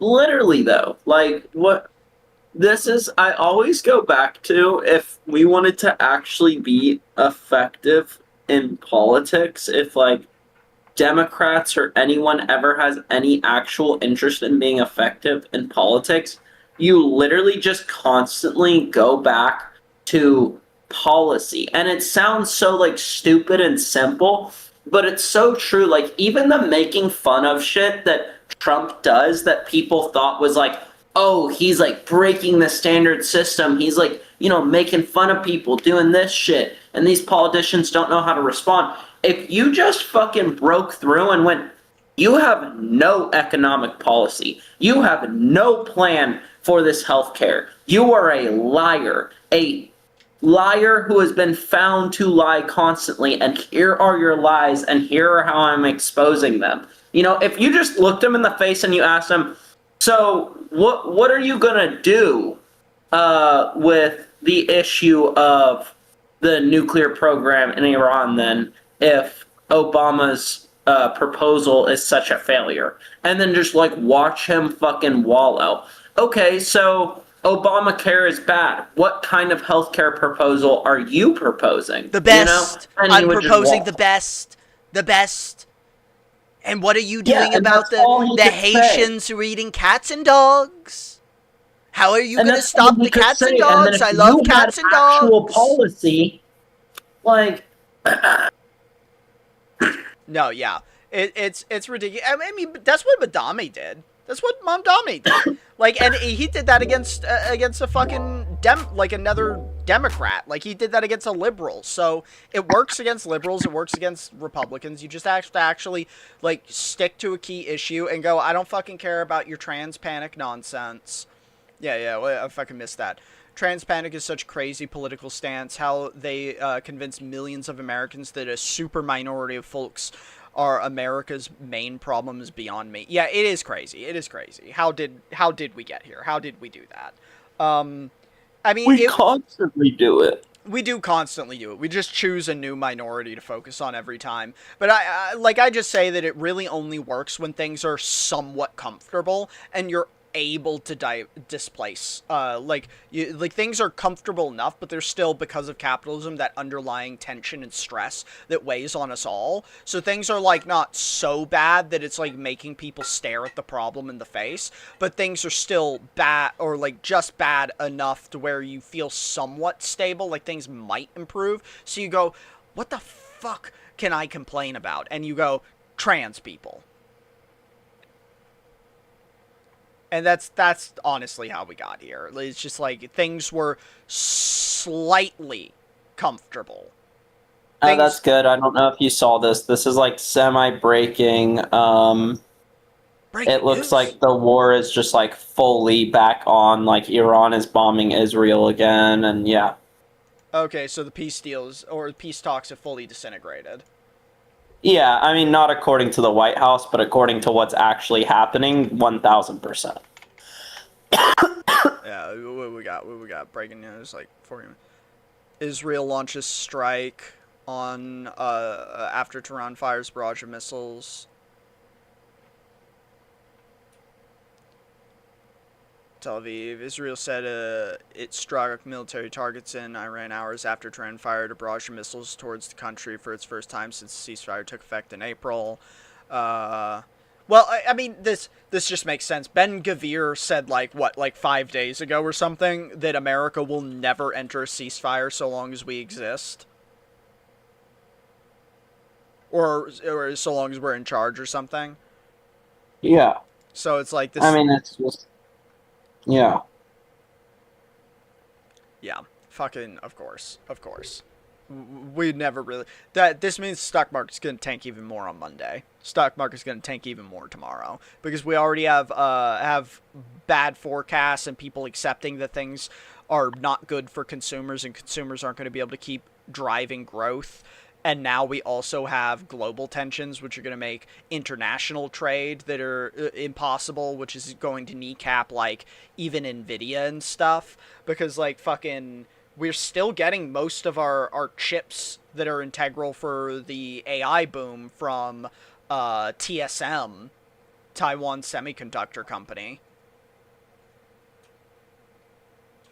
So, like, that shit's still going to be a problem because of the Strait of Hormuz. Yeah, I don't fucking... They said Trump allowed in 99% white people. The point is, the previous guy picked people because of color. If there is any party that's I'm not even racist, asking about that. was the previous guy, I'm not because they even kept asking saying about that. black this, I'm not even black asking that, about that. black this many I'm females, not this even many asking. transgender. Trump did the same. The left is the party of the racists. Even if I you say- concede that, it's irrelevant to my point that Donald Trump has blocked refugees like yourself. Patrick Bet-David would not have been allowed into I would America find a way to get under here. Donald You don't Trump. know me You would well have come in illegally. I would have You're came here pro-illegal immigration. You're so This funny. is so interesting I would have today. made it here, Pat, but you heard it legally. here. You're going to clip Ilhan I Omar, would've clip made it that. here legally. Patrick Bet-David said if he wasn't allowed Also, have some fun with illegally, these. he would come in illegally. The difference between you and I, this doesn't bother me. I understand the game we're playing. I understand the conversation. I'm not here that for a we're having. game. I just said to you earlier, this stuff has real world consequences. Oh, this Three stuff has Muslims real just world got consequences. killed. Three Muslims just got This killed stuff has real in a world mosque. consequences. Oh, no. Please, I want to see more of this. You want to drink this? You're so funny, Sam. You're so funny. Exactly. What Mehdi's doing is he's not letting what Patrick Bet-David does, and particularly it's more difficult for him to do when he doesn't have his stooges around him. Because more often than not in these situations, he'd say like, wait, I want to get, a Vinny in here. Vinny, what do you think about what he's saying? Yeah. That's the way he would get out of this conversation, but he can't here. And most guests would be like, okay, we move on, or we get distracted by his thing. But Mehdi is like, no, dude, you've got to address this. You would not be allowed in here. And Patrick would say, oh, I come in illegally. What? Are you effing serious? No, it's Mehdi who's being so funny because, if so funny. Mehdi's being so He's so funny, cute. that must mean so I'm funny. being so funny because we're just really joking here, right? Conversation. You didn't just nail me in this political debate. We're just having a good time. Well, here, let's play a little bit more because I'm enjoying this.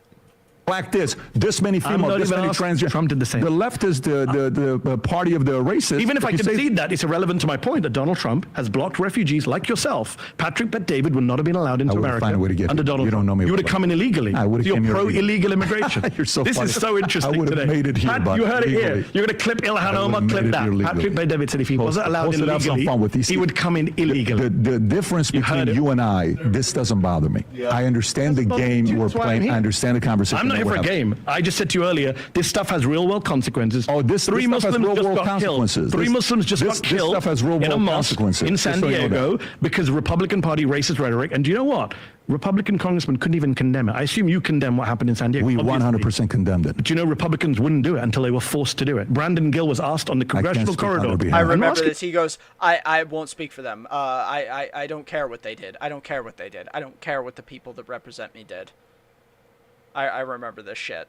To speak. I'm telling you, it's bad, right? That what they did, not But condemn do it. you realize you think it's also bad that everything we had to hear in 2022 with Biden getting elected was about how many black female candidate leadership team we're going to have? Diversity Who is a good cares? thing. No, it's not. Yes, it's it based is. on based on leadership. When he was president, we're going to find a way to have this percentage. Let me finish. This percentage of pilots got to be female and black. And by the way, Hollywood. You want to go to Hollywood? What Pause it for a standards they second. created? Do you remember the Incidentally, that's a bald-faced lie. Yeah. We need to have this percentage of pilots. That's just a lie. It's Yes. a lie.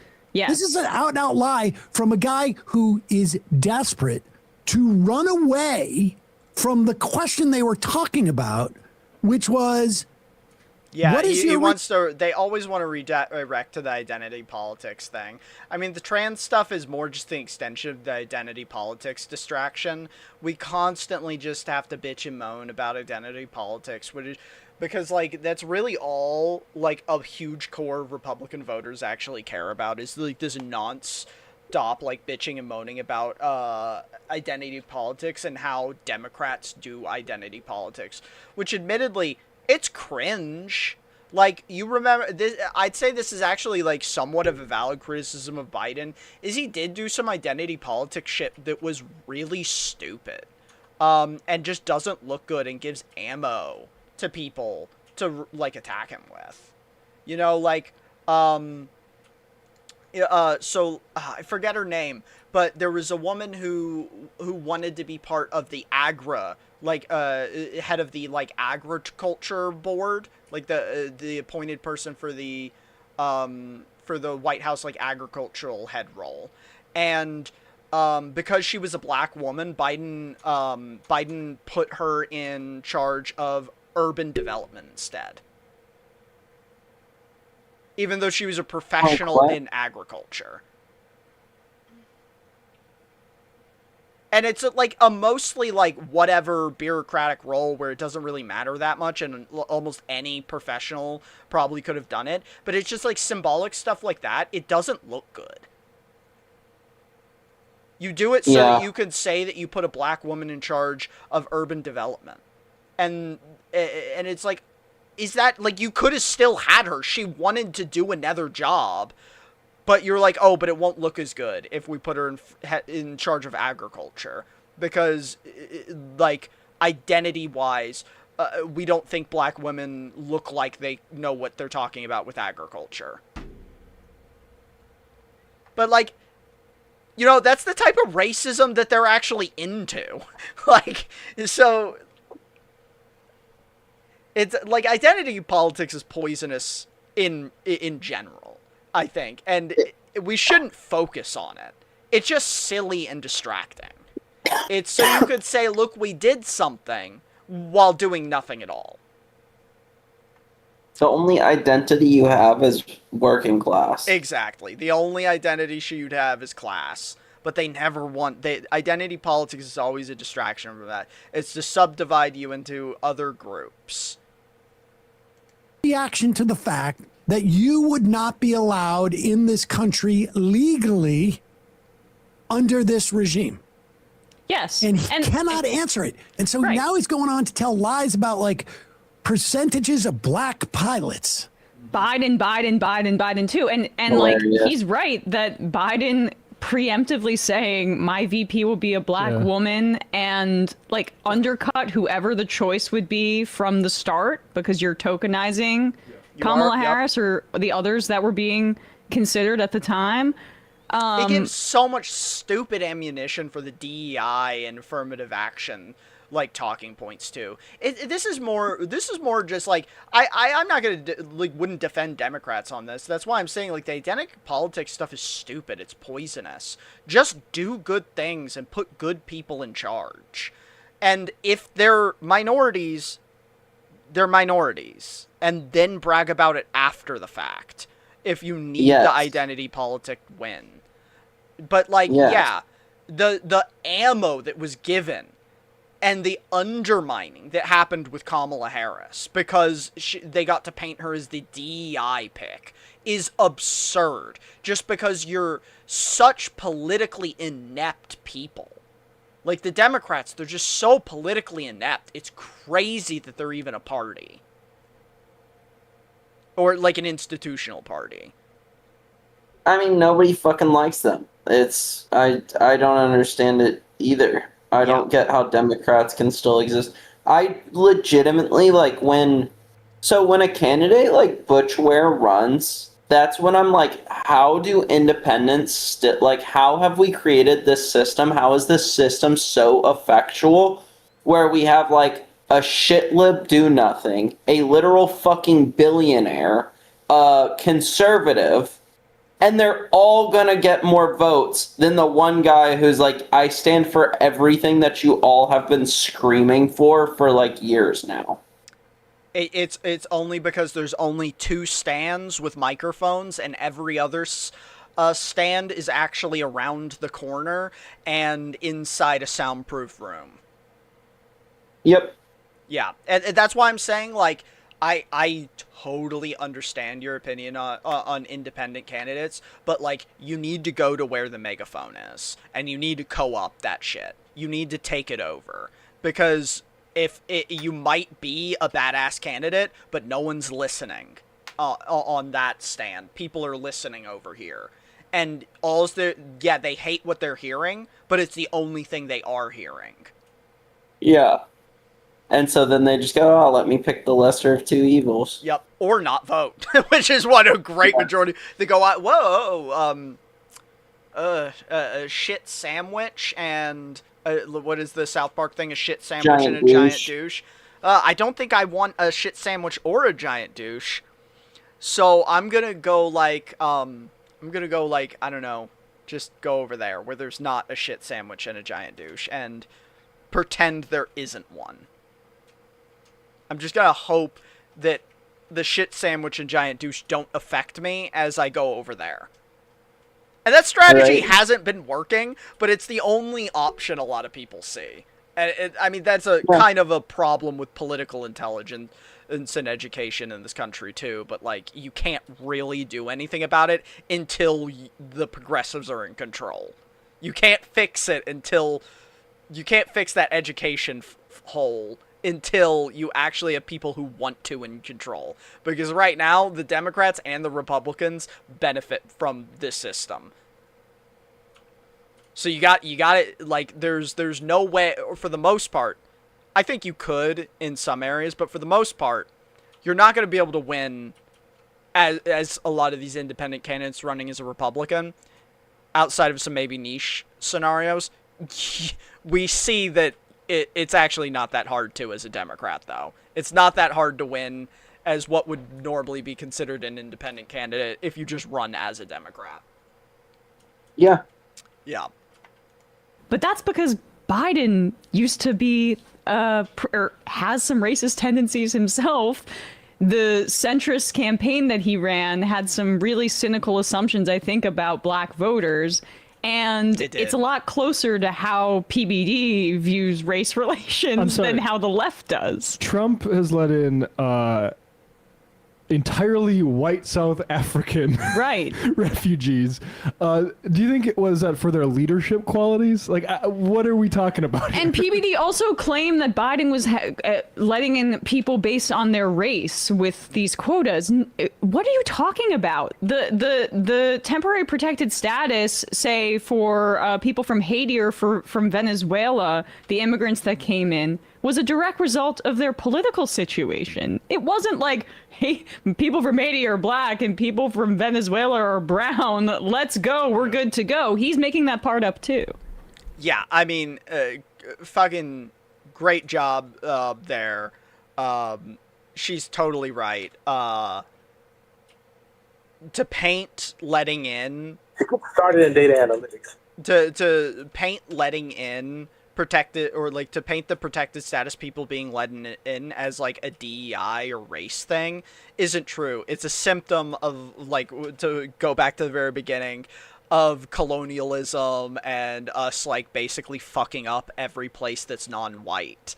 So when there are refugees, there's just a overwhelming chance that they're gonna not be white, because we've ruined every place where non-white people live.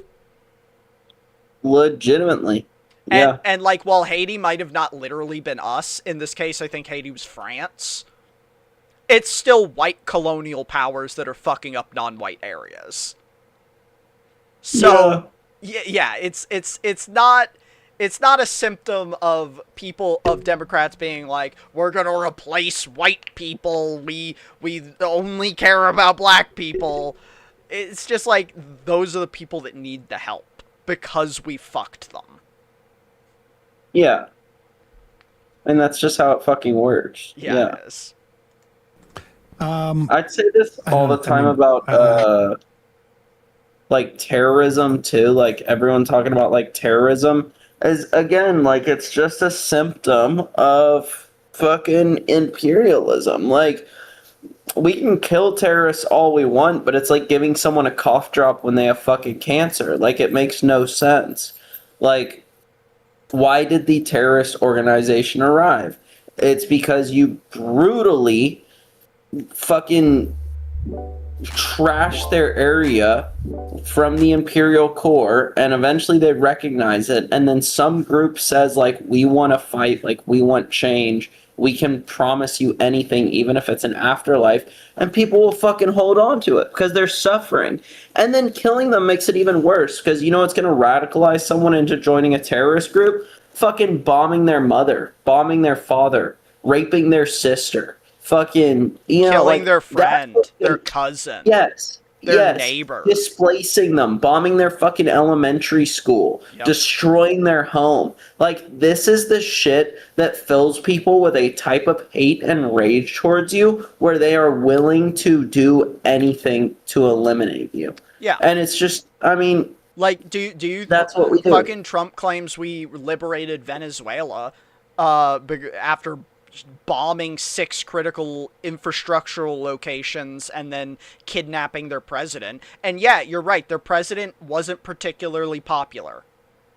But his VP, she got to step in and immediately weaponize everyone against the group who bombed civilian infrastructural points and kidnapped their leader. Did we create more enemies, or did we eliminate more enemies there? Yeah, mission accomplished. Exactly, Logan. Like, we didn't do anything. The same regime is in control. His VP immediately took office, and now has a populace that's more willing to eat their propaganda. More willing to believe the weaponization of their rhetoric against America, because instead of them just hearing it from their leader that America's bad, they now got to live it. They got to live America being bad. Yeah.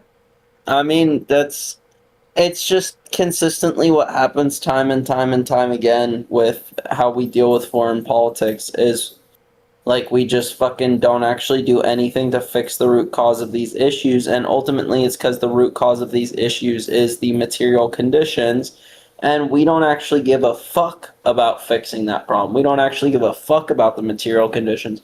We don't actually give a fuck if they do terrorism and kill you, because we just want more capital, dog. We just want to keep needlessly extracting and creating surplus and just like fucking storing it for our own greed and power. Yeah. Fucking Christ. Yeah, it's god awful. I may have to actually watch more of that on my own. It sounds like he's about to pivot to Hollywood, which has nothing to do with what they're But they love that. See, I notice this all the time. Aren't you scheming proximity to Patrick Bet David? I know, that's shocking. These comments are great. Let's see. The top one. This is what happens when your training ground is Vinny and Adam. Yeah. Patrick getting owned on the show is fantastic. Bet you Patrick won't listen to the market on this debate. I busted out laughing when Mehdi said he last Trump when he was going to Wakanda. I don't know what that means. Adam and Vinny watching from the back like, thank God that's not me today. Adam's gonna sleep like a baby tonight. There's an intellectual gap that is very evident. Crying emoji, crying laughing emoji. See what the 53 replies say. I wonder if it's like any... PBD sounds like that Adam guys who gets... Oh, fuck. There's no way. No one's defending him here. Let's call the Gap Hormuz Jr. Oh, that's good. That's what I'm saying. Like, I think it makes me hopeful. I know it's very symbolic, but it makes me hopeful seeing that the internet culture war has shifted so dramatically. Because, like, for the longest time leading up to Trump's dominance, the internet culture war was so incredibly predominantly just controlled by these sexist incels. And now we finally bullied them out of the limelight. No, that's why I do what I do on social media. That is why I create fitness edits about fucking communism. That's why I create leftist aura edits. That's why I create like looks-maxing Mog edits with like fucking revolutionary leaders. Is because deadass, that is how fucking simple-brained the American population is. That this is a very effective form of propaganda. Yeah, I used to think there's no way that's true. People are smarter than that. When, like, Hassan talked about, like, himself needing to be, like, a hot, cool role model for a woke man. Because, like, the only internet role models are these fucking gross-ass, like, rapists and shit. And it's like, actually, he was right. I hate it, but, like, fuck, he was right. And we need more of them. Because, like... we can't keep getting by with, like, one guy. Literally. I thought it was really funny. I made one of my most popular videos is, like, remember who you are leftist. And it's, like, that like, remember who you are white boy, except for I made it into, like, a pro-leftist edit. and I randomly sprinkled Hassan in there, and there's like literally 100 different comments being like, bro, why is Hassan in this? Like, nah, pull Hassan out of that. Don't throw Hassan in there, bro. It legit ruins the edit. Like, shit like that, you know? I see that shit. I mean, like, part of that is, like, people love to hate a winner, to be honest. And especially when he's attacking the status quo. Yeah. But, I mean, I think there are very valid criticisms of Hassan. I think one of the leaders of the Black Panther Party said it very well when he ran into Hassan at a protest, is he asked Hassan, like, well, what do you recommend we do, though? And Hassan was just like, protest until you hear their voice. And the leader was like, dude, that's never actually going to work. We can't just protest until we hear our voice. We have to do something a little bit more, like, amped up than that. And I get he's not willing to say that, maybe. Well, but I would say that was more like situationally he didn't have an answer loaded. Yeah. So he just like came up with something on the spot. And I think we can see by his actions that he doesn't believe that that's the only thing you can do, because he's ramped it up into high gear, being like an actual political movement piece at this point. Like we mentioned before, like he's putting, I'd say like before he was a fun content creator for like up until I think like this year. He's a political, like he's a full on like political like agitator at this point. He's a full on. But again, like, you know, I appreciate that he's pushing for these candidates. I appreciate that he's spreading awareness about leftism. Like, I appreciate everything he does. But it's just not... Like, ultimately, it's never going to be what actually, like, effectuates change at this point of late-stage capitalism. I think it's just a disagreement about maybe where we're at, where he thinks maybe it's still salvageable. I do not believe that it is any longer salvageable through those means. I don't think there's any, like... Well, no, he definitely talks about that, is saying, it's just like, pretty,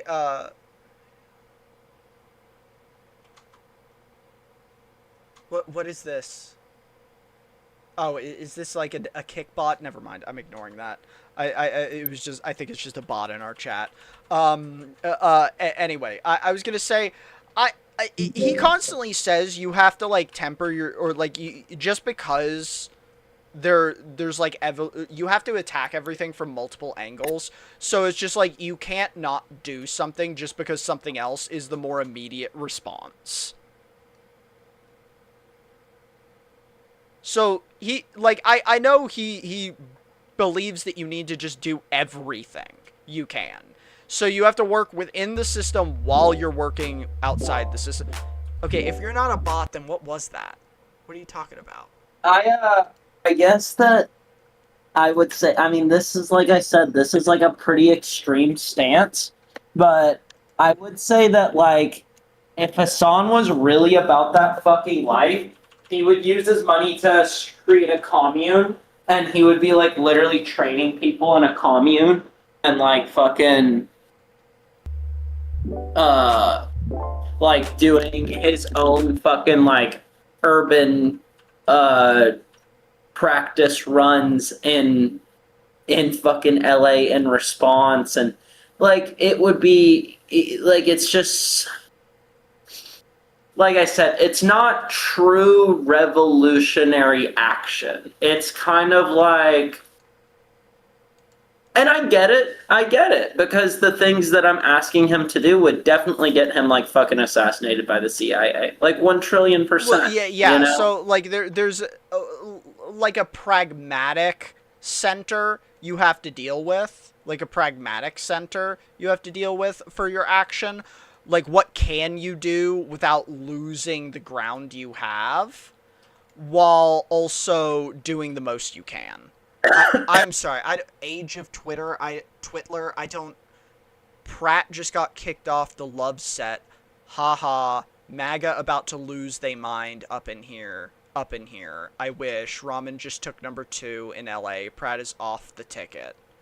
Oh.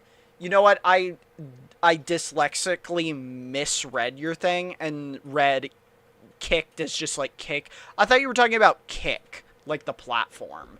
That's why I was like, I don't know what you're saying. Okay. Pratt just got kicked off the ticket.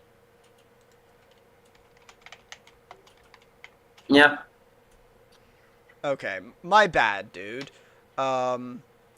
You know, that's good news, though. Pratt just got kicked off the ticket. That's really good news. Yep. I'm actually... Thank you, Age of Twitler. That's good to know. I didn't know this. So we're Great news. Bombing campaigns have fully gained full force back in Iran, and Iran is bombing Israel. And, you know, we're having some shit lib get elected in California. Fucking fantastic news. Well, okay, so it's not fantastic news for the election, but so again, this is talking about like pragmatism of what you can get done here and now within the system while also working outside the system. Hassan explained why this is good news, and I think it's or if this happened, why it would be really good news, and it's because if Pratt's on the ticket, and it's a Dem versus Republican on the ticket, right? He acknowledged that none of the candidates are good. And I agree, none of the candidates are good. But Pratt not being on the ticket means Republicans don't show up to vote for the down ballot issues. And there's important things on the down ballot. Because you remember, there's more to voting than just candidates. There's also, like, actual policy things voters get to vote on sometimes. And there's some important LA down ballot issues to be voted on right now. And there's there's historical relevance to show that when in California tickets, when there are no Republicans on the ticket, Republicans don't show up to vote on the down ballots, which means Dems and progressives can show up and get these down ballot issues passed. I mean, like I said, it's not that it's unmeaningful. Like, it's not that nothing he does has any effect on anything. It's just that, again, we've reached a place where it's too late for this shit to really matter. Okay, down ballot issues are going, whatever. Our government should not exist in 6 months. Like, that's where we're at. That's what I'm saying. Like, we can, you know, I understand that that's not actually what's going to happen, that we're just going to keep perpetuating the same system, that we're just going to, you know, allow them to pacify us with fear and just enough for us to feel comfortable enough to not actually fucking do anything about the pedophiles running our country. I get that. And so I get that these things mean something, because in 10 years we're going to be in the same system.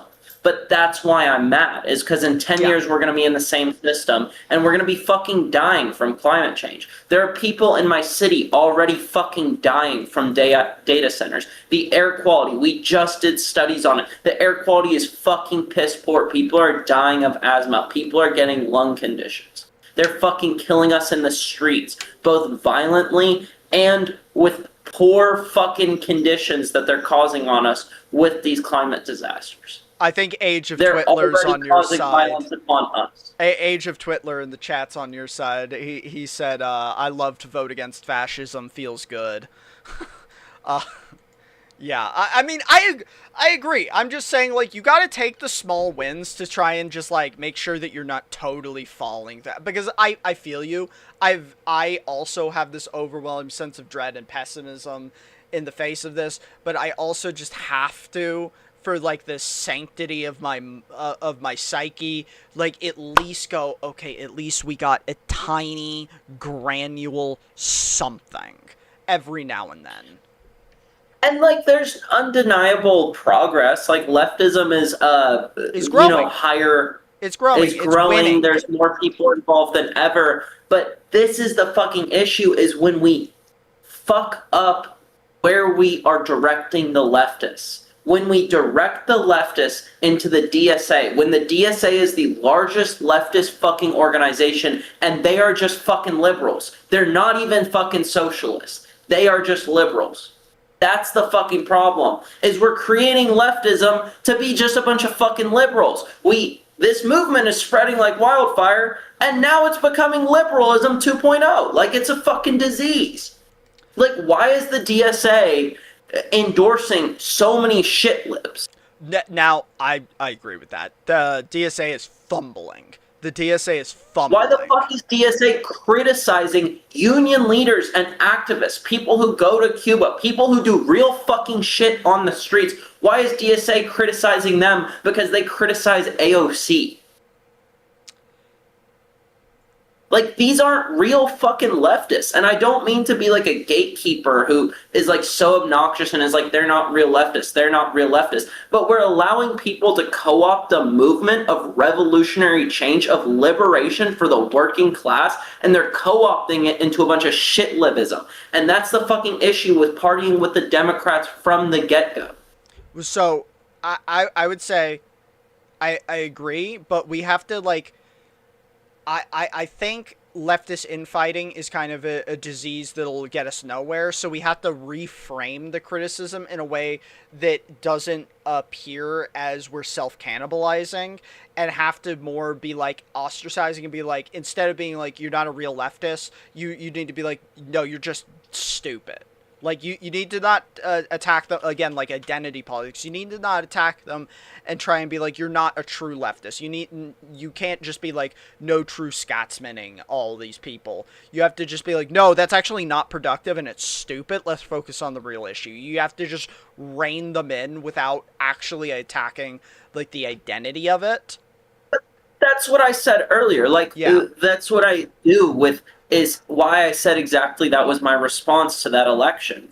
Yeah, that's fucking cool. Meanwhile, children are getting bombed in Iran right now. Yeah, and I think that's correct. I think that's correct. Like, that's the fucking response. People say all this fucking lip shit they're doing as a leftist, and then you just be like, yes, and our fucking government is run by openly outed pedophiles. But our I would also note, this is a mayor shit. election. This is like a mayoral election. Even if we had a communist who was the front runner on the ticket, it still wouldn't matter to the things that you're saying, because this is a mayoral election. So, like, we need to temper our expectation. Huh? Yeah, elections don't matter. Well, I'm saying, like, you have to just temper your wins and, like, your expectation a little bit on what is possible with the election. Now, like, if we had a president who was the front runner or something, okay, maybe we could be excited about an election. But you're right, it doesn't really matter on the grand scheme of things. This is a mayoral election. This is a mayoral election. It's just, honestly, it's what people need to call into action. Like, if we don't make arguments to win the middle during elections, we get marginalized and lose the elections. I think... okay, Age of Twitler, I don't think appealing to the center is really what wins us things, because I think that's exactly why the Dems fucking lost out, is they appealed to the Baileys. They appealed to an imaginary center. The reality is... That's why nobody likes them. Yeah. I would say, like, the problem is we're leaving out the middle by appealing to an imaginary middle. The real middle is most people are fucking unhappy because most people don't vote. If you try to... Yeah, Logan, that's right. If you try to appeal to everyone, you appeal to no one. Exactly. That's what I mean, is like, the only candidate we should get behind is a candidate who just calls the bullshit as they see it. You don't fucking entertain this shit. Every single time you get in front of a mic, you just remind everyone that there is a fucking pedophilic cabal running our country, that Israel is combining with our fucking military, that people are being censored on mass level, that you cannot work with municipalities if you advocate for boycotting Israeli products. If you're running for the Senate, or Congress, I think these are good things. But, like, if you're running for the mayorship, if your opponent is bringing up how they're like they're supported by Israel and stuff, you could bring it up. But for the most part, like, when you're running for these local elections, you need to be focusing on like sewer socialism type stuff, like Mamdani did, where you're focusing on the issues that you could solve for the people that are there, that are right there. Yeah. Yeah, but still, I mean, it's like I said, like the real fucking issues, and There's not no centrism when the goalpost gets moved to MAGA Lardo. Okay, fair enough. It's like I talked about. It's like we're constantly trying to fucking, our country has cancer, and we're constantly trying to fucking treat it with like cough drops and pain meds and shit, instead of finally giving it fucking chemotherapy and going through the era of pain necessary to cure the fucking disease. And so when these people get on stage, they need to be honest. We don't need to play within the system. We can still get fucking elected and be honest. We can say landlords need to go. We can say that landlords should not exist. We can openly fucking say that. And we can say, I am going to give you policy that is as close as possible to landlords not existing that I can legally do. But what I really think we should do with the power that I've gained behind this movement as a political candidate is I think we should come together as the people and we should kick every fucking landlord out of our city. That's what I really think we should do. Yeah, and what I really think we should do, I'm going to do whatever I can to fight the XAI data center in our area, and within legal means. But what I really think we should do is think we should go light that motherfucker on fire. And if there's 500 of us lighting XAI on fire, how are they going to stop us? I mean, I agree with you, but like I think we're kind of like saying the same thing of like you need to be passionate and mad and appealing to people's actual woes. But all I'm saying is like this is still, while insignificant, a win that is going to move things towards towards like left acceptance, because these down ballot issues are much more progressive than any of the candidates running. So if they can show up and pass these down ballot issues and show that these things helped people, it further ingratiates people towards a leftist vocality. Yeah. I mean, I'm not gonna like lie and act like I don't vote or like I don't vote for welfareism. It's just I'm so sick of this being like the zeitgeist of the news. Even we're talking about how independent journalism is becoming so big. It's even the zeitgeist of independent journalists. The thing is, well, yes, we're shifting towards independent journalism, but independent journalists just keep fucking reporting off of mainstream news. They're not actually doing fucking independent journalism, and the ones who really are doing independent journalism, nobody watches them. I mean, you're half right there. Like, I think you're half right there. I follow a lot of good independent journalists, so, like, I have a obscured view on this, but I agree that there's a lot of people that just, like, report on what the mainstream is saying. To some degree, it's still important to look at what the mainstream is saying so that you can juxtapose and point out the lies and propaganda that are being spread, but also, yeah, you need to have your like independent journalists on.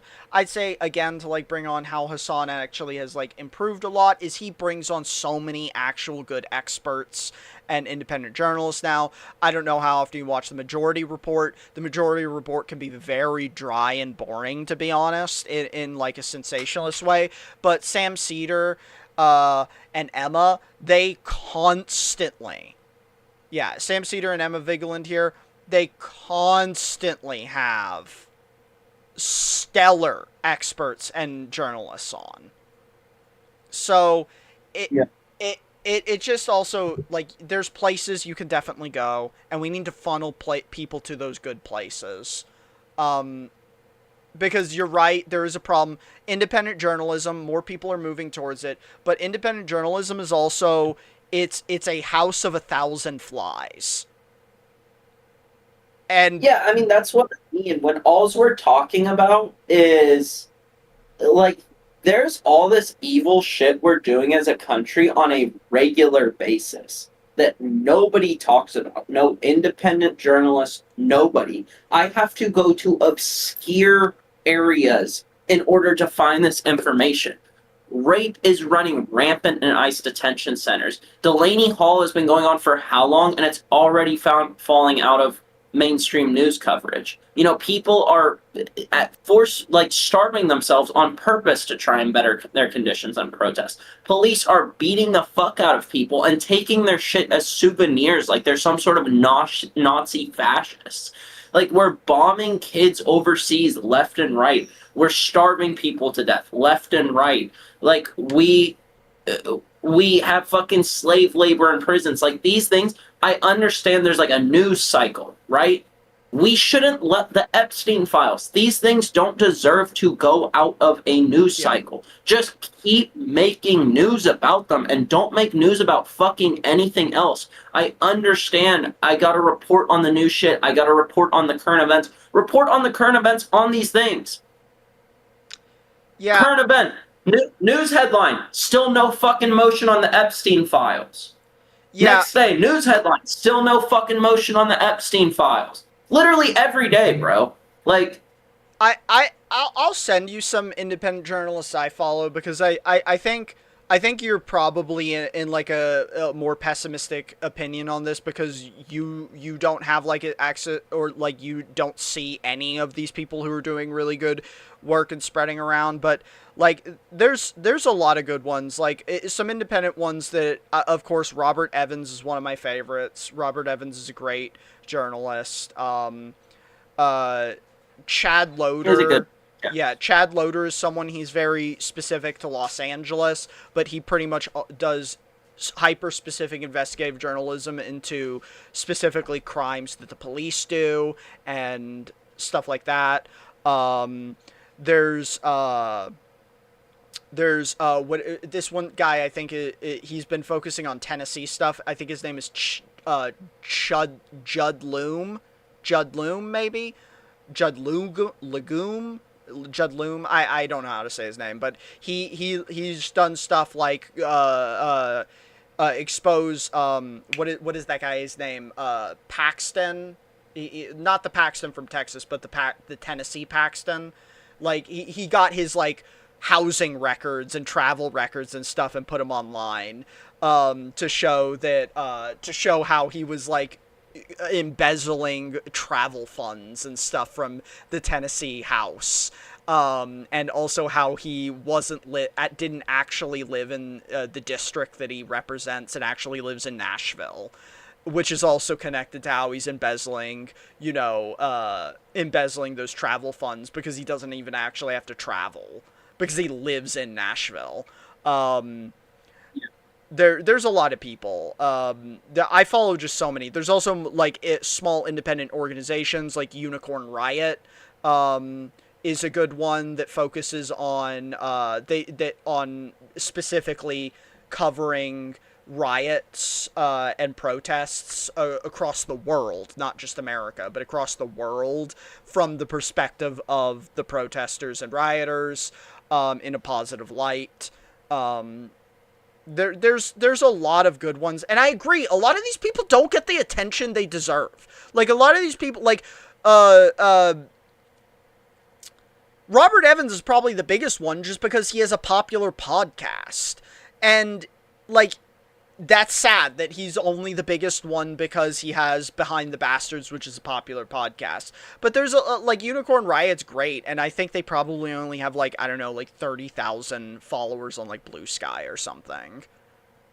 But yeah, so I mean, this is kind of the issue with like the independent journalism thing, is it's kind of like feeding into the whole algorithm where it's like everyone has their own niche independent journalists. Like, I follow a bunch of independent journalists as well, and they may be reporting on things, but you know, they have 3,000 followers, they have 10,000 followers. It's not like they're like fucking reaching a bunch of people, and most of the time their stories, the only ones that ever blow up due to the algorithms controlling everything, are things that are popular in the zeitgeist currently, right? So it's never when they're talking about niche issues that actually fucking matter that attention needs to be on. Which, like, dude, This is why I say we need to get back in the streets. This is why I'm out here handing out flyers, why I'm going to community gardens and talking to people who already do things politically involved, why I'm going to city council meetings and I'm handing shit out, is because this is, like, we need to spread the information locally. We need to fucking touch grass, and we need to build confidence of people. On what We you're need to build our saying, own city I'd say you're councils. right. A lot of these things are controlled by the algorithm, and we need to spread it. But like that means we also need to spread the organizations people actually need to be paying attention to that are doing good work. We need, because like if they're not being found by the algorithm, how else are they going to be found unless we direct people there? So we as individuals should like essentially have catalogs of people we've been able to find as trustworthy and share them. We should share those resources as a piece of knowledge to help us stay connected and informed about issues. And of course, cut off and sever the ones that stop being useful and stop being reliable. I feel like the biggest issue is not even giving the knowledge necessarily, but it's the pacification through like news cycling, right? Like constant need for like new things to be going on, new things to be happening. And it creates this issue where we never focus long enough on the things that actually fucking matter. Because it's, oh, this election happened, this thing in this election happened here, this thing in this election happened here, this thing in this election happened here. And this is what I just keep getting back to is like, I don't fucking care because you're not fucking mad enough. You're not fucking angry enough about this shit. You're not ready enough to cause real fucking change. And you're getting pacified by this information that doesn't matter. And this is the mentality we need to spread to people. Is not that these things have zero fucking consequences. Is not that, you know, this legislation getting passed in California has zero fucking consequences on anybody. It's that like every time someone tries to distract from the central point, from the actual substance like we talked about, you just go, no. Like, no, we're not having a conversation about this. I don't care. Like, they're literally training to fucking murder us in the streets right now. That's what I want to have a conversation about. Like, I know what you mean, and I think that's kind of the purview of mainstream news, though, is this distraction, which is like, these independent people are hyper-specific, but that's also part of, like, what real news, like you said, should be, is that you need to lock in, okay, what is the issue I'm going to be engaged in right now? I need to connect to the news outlets that are delivering the hyper-specific news, and only, because a lot of these people, like I said, like Unicorn Riot, they only talk about one fucking thing globally. So, you need to lock... That's how it should be, because these issues are so pervasive and they're so consistently bad, you know? Like, we look at the rape statistics in juvenile detention centers right now. Someone could be doing stories on individual children's reporting this shit constantly. Like, we don't have to just do like one story on statistics once. You know? I'd say there's definitely people that are doing that. They're just not getting attention, like you said. There definitely are people who are doing that. They're just, so it's kind of like, unfortunately, since you're right, the algorithm buries things like this on purpose. That's why I do like Blue Sky. I don't know if you're on Blue Sky, but it doesn't really run on any algorithm, and for better and for worse, it means the only way you can find stuff is basically by sharing. So, it really is on us to make sure to share and help people engage with the things that are actually, like important to us in that moment and can help us stay motivated on specific topics, because it's also true, we only have so much time, we only have so much bandwidth as individuals, so we have to pick ourselves hyper-specific things to address. We can't tackle everything all at once all the time.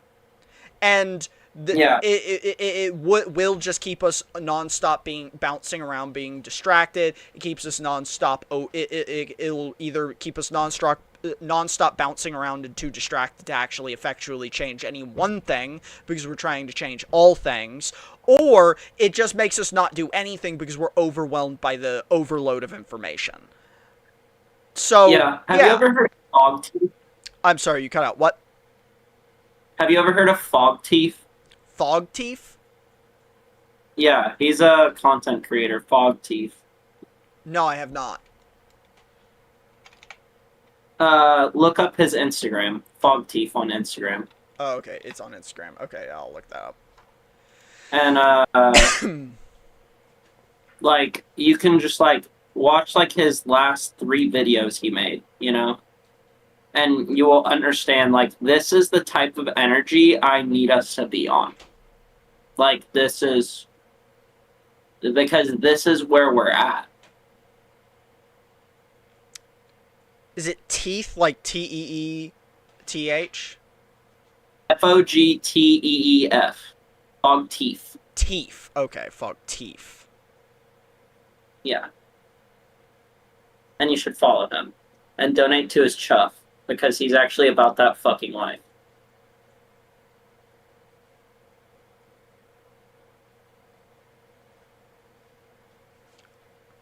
Okay, yeah. I mean, this immediately, like, this guy has a lot of the same energy as, like, Chad Loader, who's one of the guys that I said he's, like, out there, like, actually doing specifically, like, cop stuff in LA, where he will actually get in trouble kind of fighting the cops sometimes.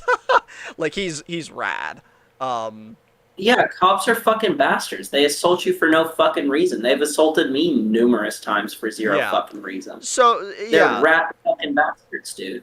No, so this is like, we definitely need to, it's just like, you gotta share the people who are putting out, like, good, agitated material out there, and good, informed material out there. There's a lot of... But what I mean is, every video he follows the central message, right? It's like he starts and it's like, you know, I want to alert the American people what's happening in the Capitol right now. The Senate, we just began voting on a piece of legislation, yada yada. Like he's reacting to this video and then he instantly just goes to the point of like, it's so clear they don't fucking care about us. Like this is it, you know? And like this is kind of where we need to be going, is like, I appreciate even the reporting on other things, but we need the central message to constantly not be that we need to vote this out, that we need to protest against it, that we need to whatever.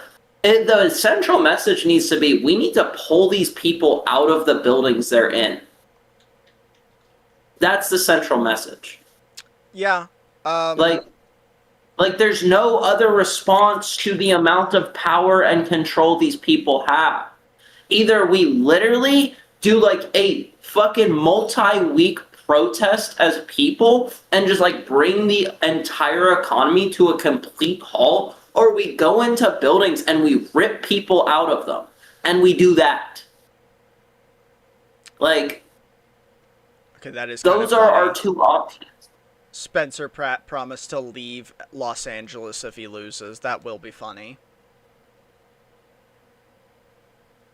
Like, and it's like, don't get me wrong, I watch shit on YouTube, you know, I pacify myself, I forget sometimes, I, like, spend the day doing whatever, and I go have fun with friends, and it's not like I'm constantly just, like, on this mode, right? But it's also, like, we need, like I said, we just really need to start normalizing making people uncomfortable and pulling them out of that pacificity and pulling them out of that mode and pulling them out of that distraction every single chance we fucking get. And I will commend anyone who ever pulls me out of distraction as well. If anyone ever, while I'm being entertained by something or while I'm doing something, if they're like, hey guys, just remember, while we're doing this, you know, there's some fucking scarred kid out there that got molested by the president of our United States. You know, there's fucking kids getting, like, mining fucking cobalt right now and dying in terrible conditions. Like, just, that's a reminder. Because here's the thing, like, we feel overwhelmed. We feel stressed out. We feel like we're living on the end and, like, we're barely able to survive. How the fuck do you think the people in Africa we're exploiting feel? They're the people who deserve a break. So I hate to sound like I'm being like so uptight and I'm being such an asshole and like nobody can have fun. But that's kind of the truth, is we don't deserve the fucking break. We live off of the exploitation from them by living in the imperial core. We kind of deserve to constantly have it on our mind, the suffering that our society generates. Well, because I live in this house with air conditioning and these nice things, while they live in a fucking tent, 50 of them, sleeping side by side, covered in fucking mud and waller, in heat, dying. Like... Well, I'd say, like... You might be yourself doing a little bit of the conflating the group or the individuals with the system by taking on, like, a little too much personal woe there. No, because we are part of a collective. And we are, but... They have made it so obvious. It would be one thing if it wasn't so obvious, but we are part of a collective, and every single day our government takes a big-ass fucking shit right on our chest, and we don't do fuck all about it. We take it, and we just take it, and we just take it, and we just take it. And the fucking consequence of that is that people are really suffering. And so every single day, we as an individual, as part of a group, make conscious decisions to just keep taking it and keep taking it and keep taking it. And we need to be fucking out there. Like I said, we need to be connecting in the streets. I make content too. I shout online too. It's not enough. It's just not enough. And we don't have enough time to just be doing this bullshit and comfort and just be making ourselves feel like we're doing enough. Well, it's maybe some people like feel like they're doing enough. I often feel like I'm not doing enough, and I should feel that way. I can't speak for how people actually feel, but like I would never say that yapping on the internet is actually doing anything other than like maybe popularizing or normalizing having these positions, which it is like modicumly something, but it's like in a different space. It's like an entirely different, unrelated space of things. I would never myself consider this doing really anything. This is a hobby for me. This is like something that I'd be doing no matter what. It's a hobby for me. I know there's some people that are sanctimonious about it, but like... I will say there is definitely utility in like the educational aspect, the radicalization aspect, the mindset aspect. Like I said, Fogteeth, when I come across one of his videos, it instantly shoots me into action every single time. Yeah. It excites you, it agitates you. Like, yeah, that's like there's a utility to things like this, but yeah, I understand. Like it definitely would feel. I would be aggravated if I talked to someone that did something like this and then was sanctimonious about it. I would be highly agitated by that. But I also don't assume that anyone is doing that. I would have to be confronted by it to even accept that it's happening. Just because it's one of those things that it's like kind of almost pointless to consider. It's like just assuming people are talking shit about you. It's like, okay, I can't know. It's like maybe they are. And look, I understand this position I'm taking is annoying, it's obnoxious, it's extreme, it's whatever, it's whatever. Like, I wouldn't even say that. I understand your position because you're like hyper agitated. You're in this like very activated space, and because I was like there just like a couple years ago, where I was like, I mean, you remember. I was also being like hyper aggressive in this way about it, and I still have that like core. It's just like also that I know that I want it to be true so bad, but you're right. It's not going to change tomorrow. It's not going to change next year, and I feel myself getting warm thinking about the fact that that's the truth, because it is infuriating. It's agitating. You're right. They're just shitting on us, and we're just taking it. You're totally right. And to a part of it, it's just like I'm like, well, I have to just like accept that we're doing anything at all but stay mad. I appreciate the idea that we're like, we don't have to constantly live in like misery and anxiety and like anger and all this, right? But also like, we should be actively trying to make people uncomfortable. Like, as rude as that sounds, it's the thing that is beneficial for society right now. Like, you see an Israeli supporter in public, you see a fucking Zionist in public, shame them. you Shame should them. shame them publicly. Shame 'em. You should call them out. No, I agree. When It's the same thing by with a like cop, I just flip him off. I want him to know the public does not like him for being in the job he's in. Make people uncomfortable. Make people right. upset. I think that stuff is correct too, because like, I mean, what did we see with when everyone was voicing their displeasure with ICE en masse during like the Michigan like occupations? They had shitloads of people just quitting. They had people quitting en masse. They started offering giant pay package bonuses for signing on because they couldn't get people to stay. So you're right. That stuff is something that is part of the, like, changing the zeitgeist into where it is feels culturally unacceptable to be part of a group. You're right. Like, one of the reasons we had fucking Nazis rising back up in this country is because we stopped making Nazis afraid. We started through this like tying it back into this conversation of this stupid bullshit around God, my brain is so bad. I just civility. The fucking tying back into, it's a symptom of civility politics, of like everyone has to be civil. You make people with bad ideas and bad positions in life feel like their opinions are valid at the table, because we have to like pretend that every opinion is valid. No, opinions and positions aren't valid. And yeah, you should make people feel a little bad for having opinions that are invalid. I believe that entirely. I also say there's part of me that can't mend a little bit of a paradox there, because like I also don't want people to double down on their bad positions by making it feel like they can never enter your space. Because if you hate someone too hard, it makes it feel like they have no way to leave where they are to enter where you are. So I'm going to say I don't know how to mend those two paradoxes. Because I believe what you're saying completely, and I don't actually know how you also allow an entrance in.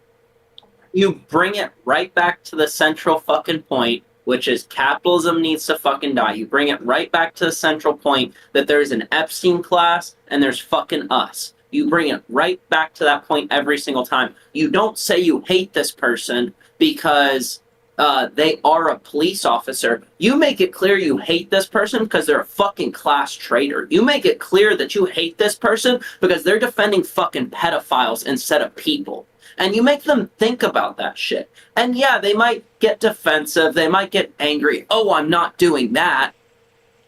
But then, when you normalize calling them pedophile defenders, and they get called pedophile defenders every single fucking day, what do you think's gonna happen? No, I agree. That's why I like fully defend it, because those people, they might have their own personal moment. You're right, in the moment they might get defensive, but overall they're going to end up not wanting to be part of this thing that's making them associated with all this bullshit, and then maybe they have their own personal change, and under the quiet of lack of observation, they make that switch and go, I used to be, like, join.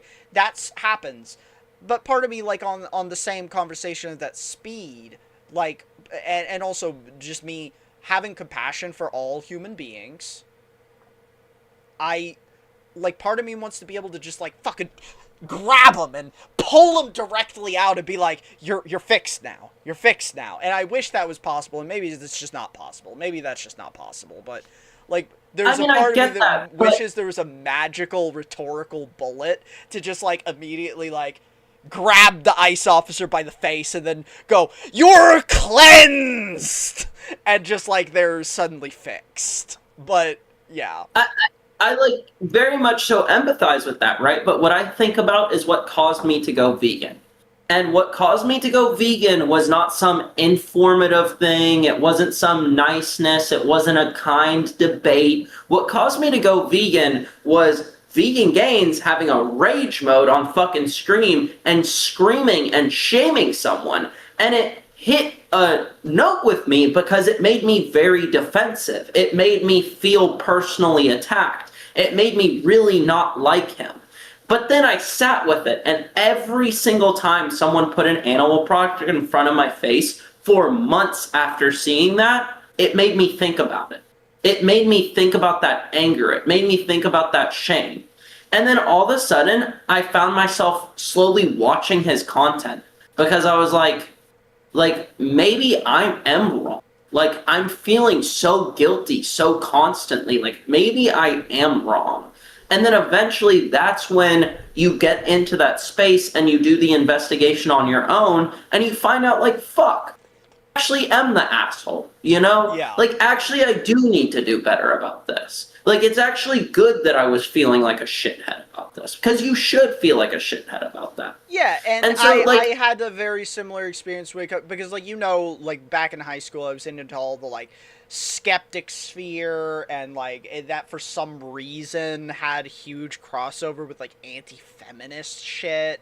Like, I was watching all that shit in, like, early high school. And the only thing that pulled me out was actually, early college. I saw this video where Armored Skeptic and Shoe on Head were complaining that they got ambushed by this guy named H. Bomber, who at a Skepticon event, and that it was just like it was really ridiculous. It was rude, and I don't really remember all their complaints, but that it felt very weird to me that they didn't show any of this this recorded live Skepticon event where they supposedly got attacked by some woke maniac on stage in an out of nowhere debate. So I looked it up. I looked up footage to see who this guy was and what a dickhole he was and how he was so disingenuous and whatnot. And he made them look like fucking morons. He was just this blonde, normal ass, like, British guy, and he just made them look silly. I was like, wait, are these guys idiots?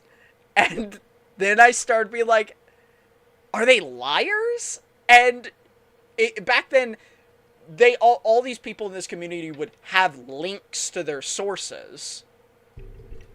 And back then, I just assumed if you're providing links, there's no way you're lying. The links are there. Why would you be lying if you had the evidence there? And then, so I was like, what do these actually say? And I started clicking on them and go, oh my god, am I an idiot? I take these people seriously. So I definitely had the same pattern, but I'm almost wondering if, like, that pattern that you and I experienced is not typical. Like, if that's just, like, a symptom of our neurodivergence, that we're willing to make personal changes based off of kind of like an introspection. I don't know how many people actually do that. I think it's totally normal. I just think it's a slow process. And we're admitting openly, right, that this is not some change that's going to happen overnight. We're admitting openly that this change is going to take a long time to come to fruition.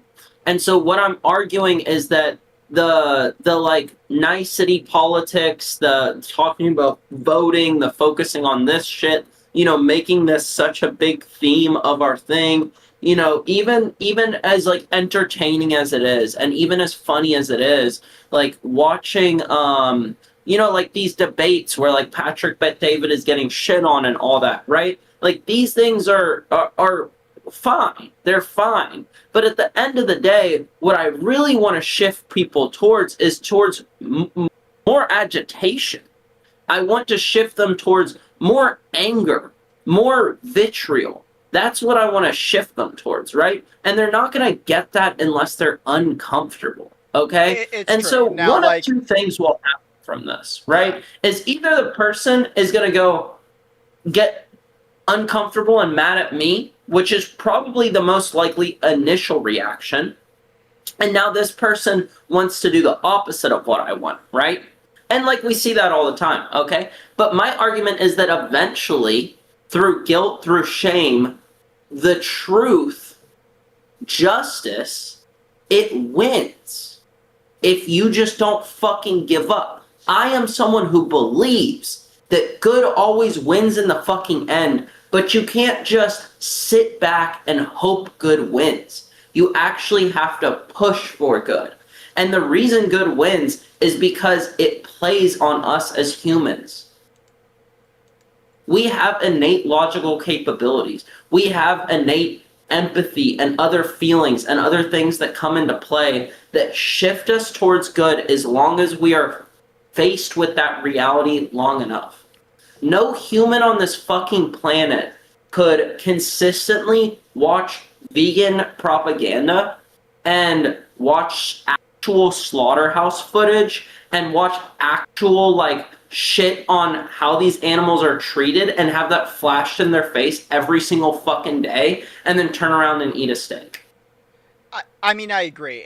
So I can't show it here, but there's some of these journalists that I follow that like, and if anyone has still in a gray area about like Israel like and Gaza, I've got some journalists on here that show just absolutely horrific ground footage of that shit. Like, I'm talking about them rolling over so many people with bulldozers that they're peeling flattened humans off the treads of their bulldozers and shit like that.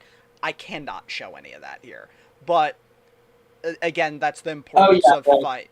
Test cracking down right now is insane in Israel. Yeah. So, like, whether it be foreign or, again, I can't show some of it because, like, the police brutality on stuff, it's part of the fucked up truth of the media pipeline for a lot of these platforms, but, like, the brutality that these police will put down on regular fucking protesters is absolutely fucking insane. Like, shooting their eyes out, like, fucking ripping their hands off and shit like that by shooting them point blank with gas canisters. Yeah. Yeah, I can tell you this might be a little more extreme than what we experience in America, but if you actually are someone who goes to protests, it's violence. Oh, yeah, the end of those are American protests, yeah. That I'm talking about, yeah. Yeah, and it is not from the protesters. It is violence, and it is never the protesters who started. I have never once gone to a protest and not had the cops agitate the protests. Yeah. This idea that we're rioters and that people are the one who caused the problems, never once have I ever experienced that. And I've gone to so many fucking protests. And every single time the cops start the violence and then people will respond. Yeah. I don't even wouldn't even say they respond. Most of the time they're like meekly defending themselves at least. Like a lot of these like they're just creating a human shield. Yeah.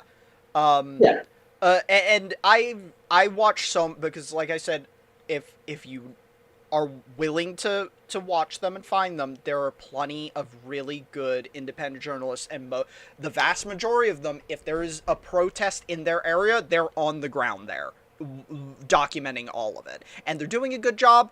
I'd say a lot of these people are incredibly responsible by maintaining anonymity to the protesters, protecting their identities, and making sure that they're only filming the police, because that's something, if you're gonna go do this, just like anyone out there, if you want to help document the atrocities that police commit on protesters and stuff and try and do a little journalism yourself, make sure not to dox people's identities that are protesters. Do not help the cops on this. It's something I see some more amateur people do every now and then, and it's harmful. Do not give extra ammo to the police. Make sure you're not filming protesters' faces. Never film their vehicles. And do not film their phones. I sent you an Instagram video. I want us to watch on screen just the video that I'm reacting to of my reel. Where it's this lady, like, yelling at someone, and I want that, like, I showed 2 separate videos of her, it's the same instance, but, like, 2 separate clips of her, you may want to log in off screen. It's not on screen right now. We're on the full screen for just us.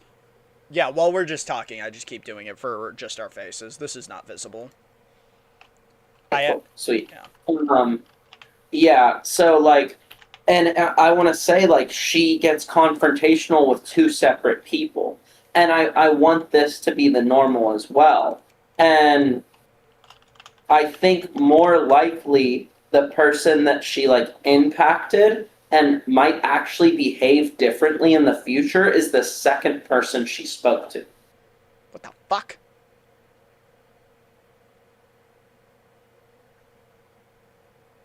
This account has never posted. What are you talking about? You're banned? I tried to create an account for our channel. Because, like, I never use Instagram, and I don't want to use my personal Instagram, because it's just, like, an art Instagram that I never use. Yeah. Yeah. I've never posted! I've never interacted with a video! What the fuck? Meta's cooking you, bro. How does it not follow community guidelines?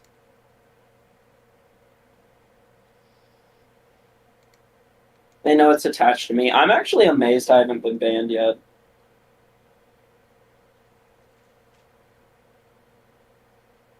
Why? They just literally don't say. They just literally don't say. It just says doesn't follow community standards. It's an empty account with no activity.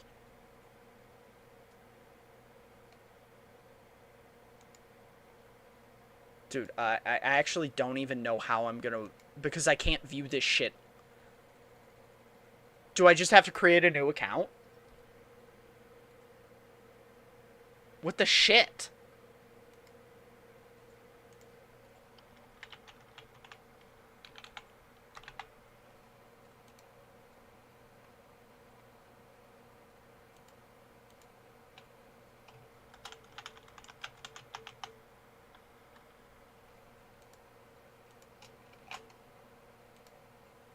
It's actually crazy.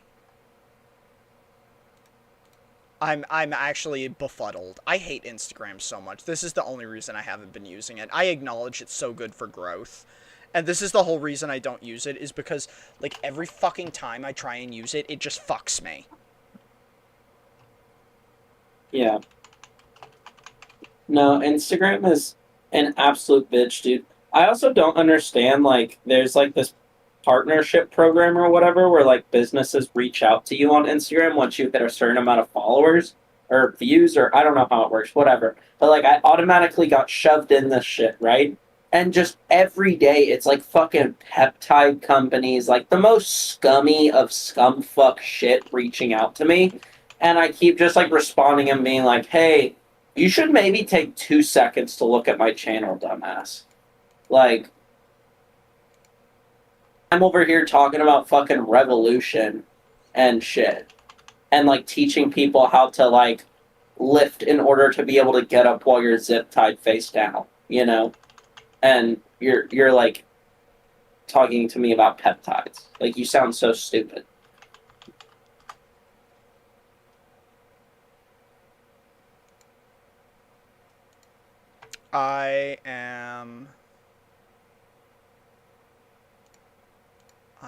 I'm doing a whole series on that now. That's a new series I started, is once a week I'm going to post an exercise, and I'm going to demonstrate how that exercise will lead to the strength required to escape a confrontational situation with law enforcement. Or maybe not law enforcement, someone trying to forcefully take you, basically. But yeah. Ah! Okay, I hate Instagram so much. Okay, let's see if we can fucking get this code.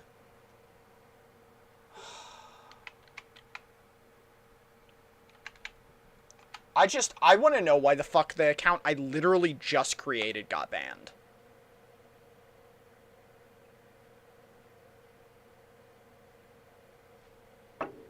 Like, I created it 7 days ago and haven't used it.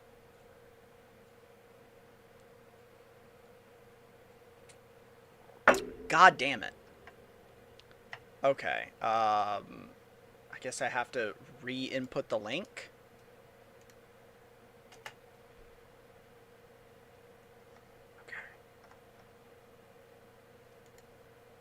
Okay, I think I have seen this one. Let's see if one of these is gonna be. Go to. It's just the OG girls. She's collaborated on the video. Her channel name is like Ama Vibes or something like that. So she's the one. She does like confrontations like this, and so I absolutely love her content too. Everyone should go follow her, because she just posts her confronting people like this, and this is like needs to be normalized. Like, it's good that she's posting this because other people should aspire to be like this. You know how many kids are not here on this planet Earth anymore because of our fucking never-minding Wait, did it play the first part? Oh, it didn't start at the beginning? Fucking, how do I rewind? Yeah, it didn't start at the beginning. Just scroll up and scroll down, I think. Oh. Click on a different video than this one back. Yeah, that's annoying. Oh, this is quality one. This is the one. Would you like that? You're that type of colonizer? Would you like to murder them? You would like to murder them, huh? I want to know, how did this shit start? Are not here on this planet Earth anymore because of our fucking never-minding shit. But you know what? Enjoy your fucking night. That's why. That's why. That's why all those children are dead. Because of this fucking mentality. This is why I fucking hate our society. Dude's standing there saying he wants to murder children. Everyone around says, leave that guy alone. Let him be. He should enjoy his fireworks show. But the person calling him out for being a fucking maniac, they need to go. That's the issue. That's what fucking whiteness is as a system. This fake civility, fake niceness fucking bullshit. Meanwhile, behind that smile is the rape and murder of children. White lives don't matter. If that offended you, it's because you're a defender of the system. You're not white. White doesn't fucking exist. I'm not white. I'm Irish. I'm Scandinavian. I'm Egyptian. I'm American. I'm not fucking white, and neither are you. Funniest fucking thing is that your obsession with this title is what's keeping you oppressed as well. Be loud. Make a scene. Fuck that shit.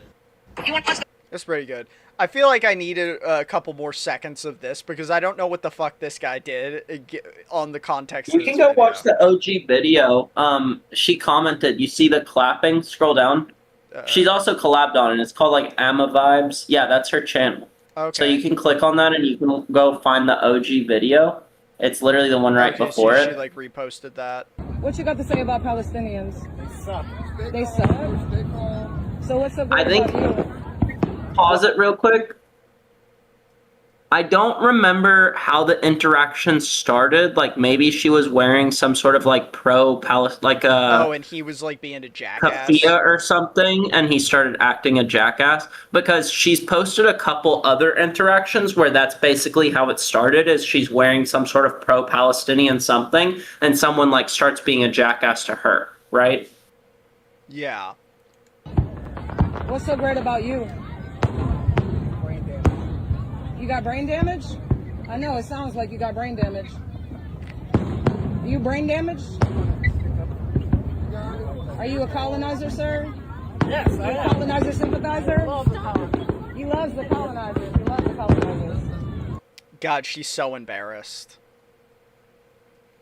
She just wants him to shut the fuck up.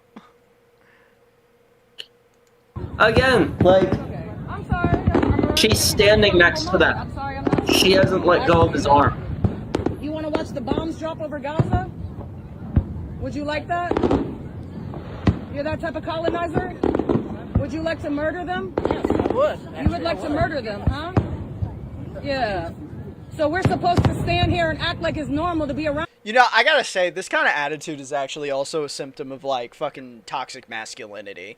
Because, like, people like that feel hard when they say that shit. Like, they feel like that validates their manliness. To be like, yeah, I love murder. I love being part of an institution that murders. And I would like to see them die. Because I'm hard. I love to watch people die because I'm hard. I'm a man. Which is, again, it's amazing that this woman is doing this, but that's also why men in particular also need to be doing this shit, is because, like, he can act all macho or whatever, but what happens when someone who's way more fucking jacked than him and is way younger than him hears him say that shit and walks up in his face and is like, you sure you want to tell me that you like hurting children again? Fuckers like you, and it ain't. Stay centered, sir. Stay centered. Colonizing ass hoe. Murderous ass, genocidal ass fucking idea. Yeah, you're right. The people in the background are fucking like being like, it's not worth it, bro. It's not worth it. Don't like they just assume he's gonna like lose it and like beat a woman in public. Like, what the fuck? Yeah.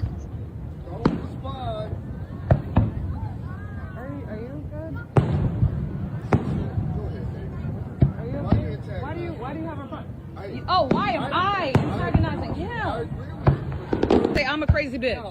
Go ahead about your bitch. And that's it. His existence in itself is fucking antagonizing. And that's what people need to recognize.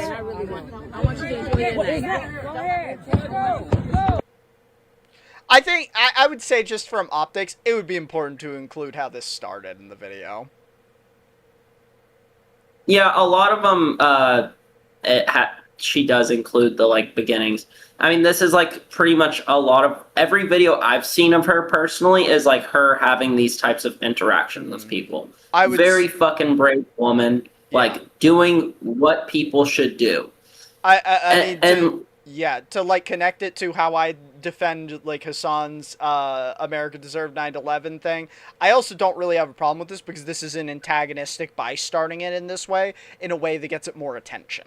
And that can be important too. Yeah. So like it's about intention there. So it looks like, yeah.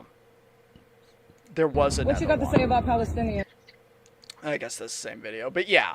I don't that's definitely good. Like, fucking make them feel bad for being shitty. Yeah. Like, this is what we need to normalize in order to actually effectuate change. And the thing is that these people do this themselves. We're not doing something that the enemy is not already doing. What the fuck do they call us? They call us anti-Semitic. They throw around words like communist like it's a fucking slur. You know, some shit like this, thinking about how, like, you're talking about vegan propaganda with, like, animal slaughter things. What if, like, people like this, you just started showing them, like, Gaza genocide footage? Like, you show them that, like, human beings get peeled off the treads of bulldozers. Yes. Like, watching them, like, beat the shit out of bound and gagged men in the streets and then shooting them in the head. Like, you gonna defend that guy? Yeah. You're gonna, like, watch this horrific, like, mind-altering violence? And honestly, that's a key component to this as well. That is something we 1000% should be doing, because that's a key component to, again, breaking through to people on veganism. Because, like, what's on your plate is so abstractly different from an animal. You don't look at a steak and actually think of a cow ever, almost, right? Like, it's just a piece of food. A chicken nugget, you don't think of an actual physical fucking chicken when you see that, right? But what doing this does is it forces your brain, it automatically forces your brain where it makes that connection now. You can never unsee that footage. So once you expose this person to this, once you sit there and you get in your face and you make them fucking watch that shit, what happens when they go to defend Zionism again? I mean, I didn't even have to be convinced by the footage, and I've had to, like, I actively, like, had to hide some of the, like, one of the journalists that only does the fucking footage, because I just, like, I can't look at it all the time every time I open my socials, because, like, I know it's happening, but it's also, like, it puts you in a funk all day when you see some of those levels of violence. Oh yeah, dude. I mean, it's, this gonna sound like bitch made, but I regularly see things on the internet that make me cry. Like, it happens, and it's just like, it's crying out of, like, such anger and, like, vitriol towards our society that, like, this exists, and, like, I just have to, like, again, and I should know it exists. I shouldn't be getting uncomfortable over these things. You shouldn't hide away from reality. You should embrace reality no matter how shitty it is. But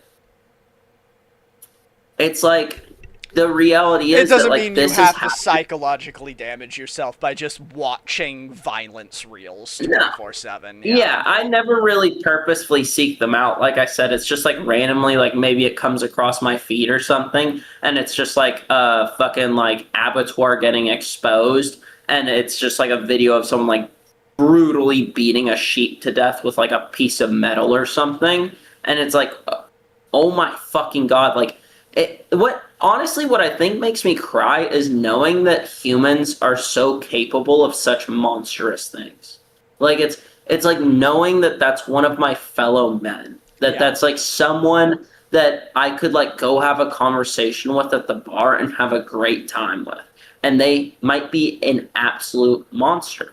Yeah, I don't encourage anyone that is actually supportive of the plight of Palestinians to view it, but anyone who isn't should probably go watch it. But this is from like, I think 2006. There's very, very clear footage from multiple angles of it was a woman who was there trying to do aid work in Gaza, and she's trying to stop a Israeli like settler group from bulldozing this person's home, and she's like an American. This woman's an American, and the person, after getting annoyed with her standing in front of the bulldozer for a while, just runs her over. And like it doesn't kill her immediately.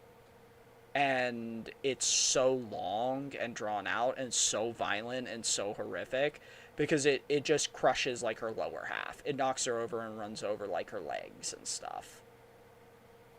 And she's talking the whole time. Like she's like dying slowly, like realizing that she's just been killed. And like the people there are like, it's chaotic and horrible and violent, and this is it's been around for 20 years. This footage has been around for 20 years. And you know what we did to Israel for killing an American citizen? Nothing. You know what that guy in that bulldozer was punished with? Nothing. This is what I mean, though, is we're so abstractly removed from all the violence we commit, and we're so sheltered from it. I have a question for everyone who ever comes across this video. If you walked in a room and you saw someone raping a child, what would you do?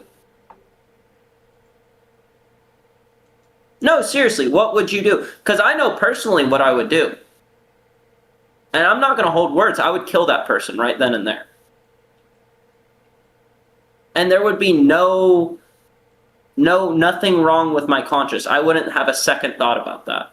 Yeah, it does kind of, because like, even as like shell-shocked it was, I honestly couldn't believe that the other people there weren't like dragging the person out of the bulldozer and like ripping him to pieces or something. Like, because he's just a guy. He's just like a construction worker guy, but he killed a person in front of all of them. There's like 6 people there as part of trying to stop this person from bulldozing. I mean, he just runs over one of the people there. And that's what I mean. We don't have to always have that anger front and center. We don't always have to have that anger as the first thing we're thinking about. But that anger always needs to be inside of us. It always needs to be present. We need to have that feeling in us, that acknowledgement that this is not some type of evil you debate with. This is not some type of evil you just like mince words with and you smile with and fucking watch a fireworks show with. Yeah. This is the type of evil you confront. Yeah, I agree with that, because like I said, you can't make Nazis feel comfortable. You can't make them feel like their opinions are valid, like that there's worth discussing to arrive at a middle ground between your opinion and their opinion. No, there's no middle ground. There's no debate of ideas here. You're like a vile monster that wants to kill people.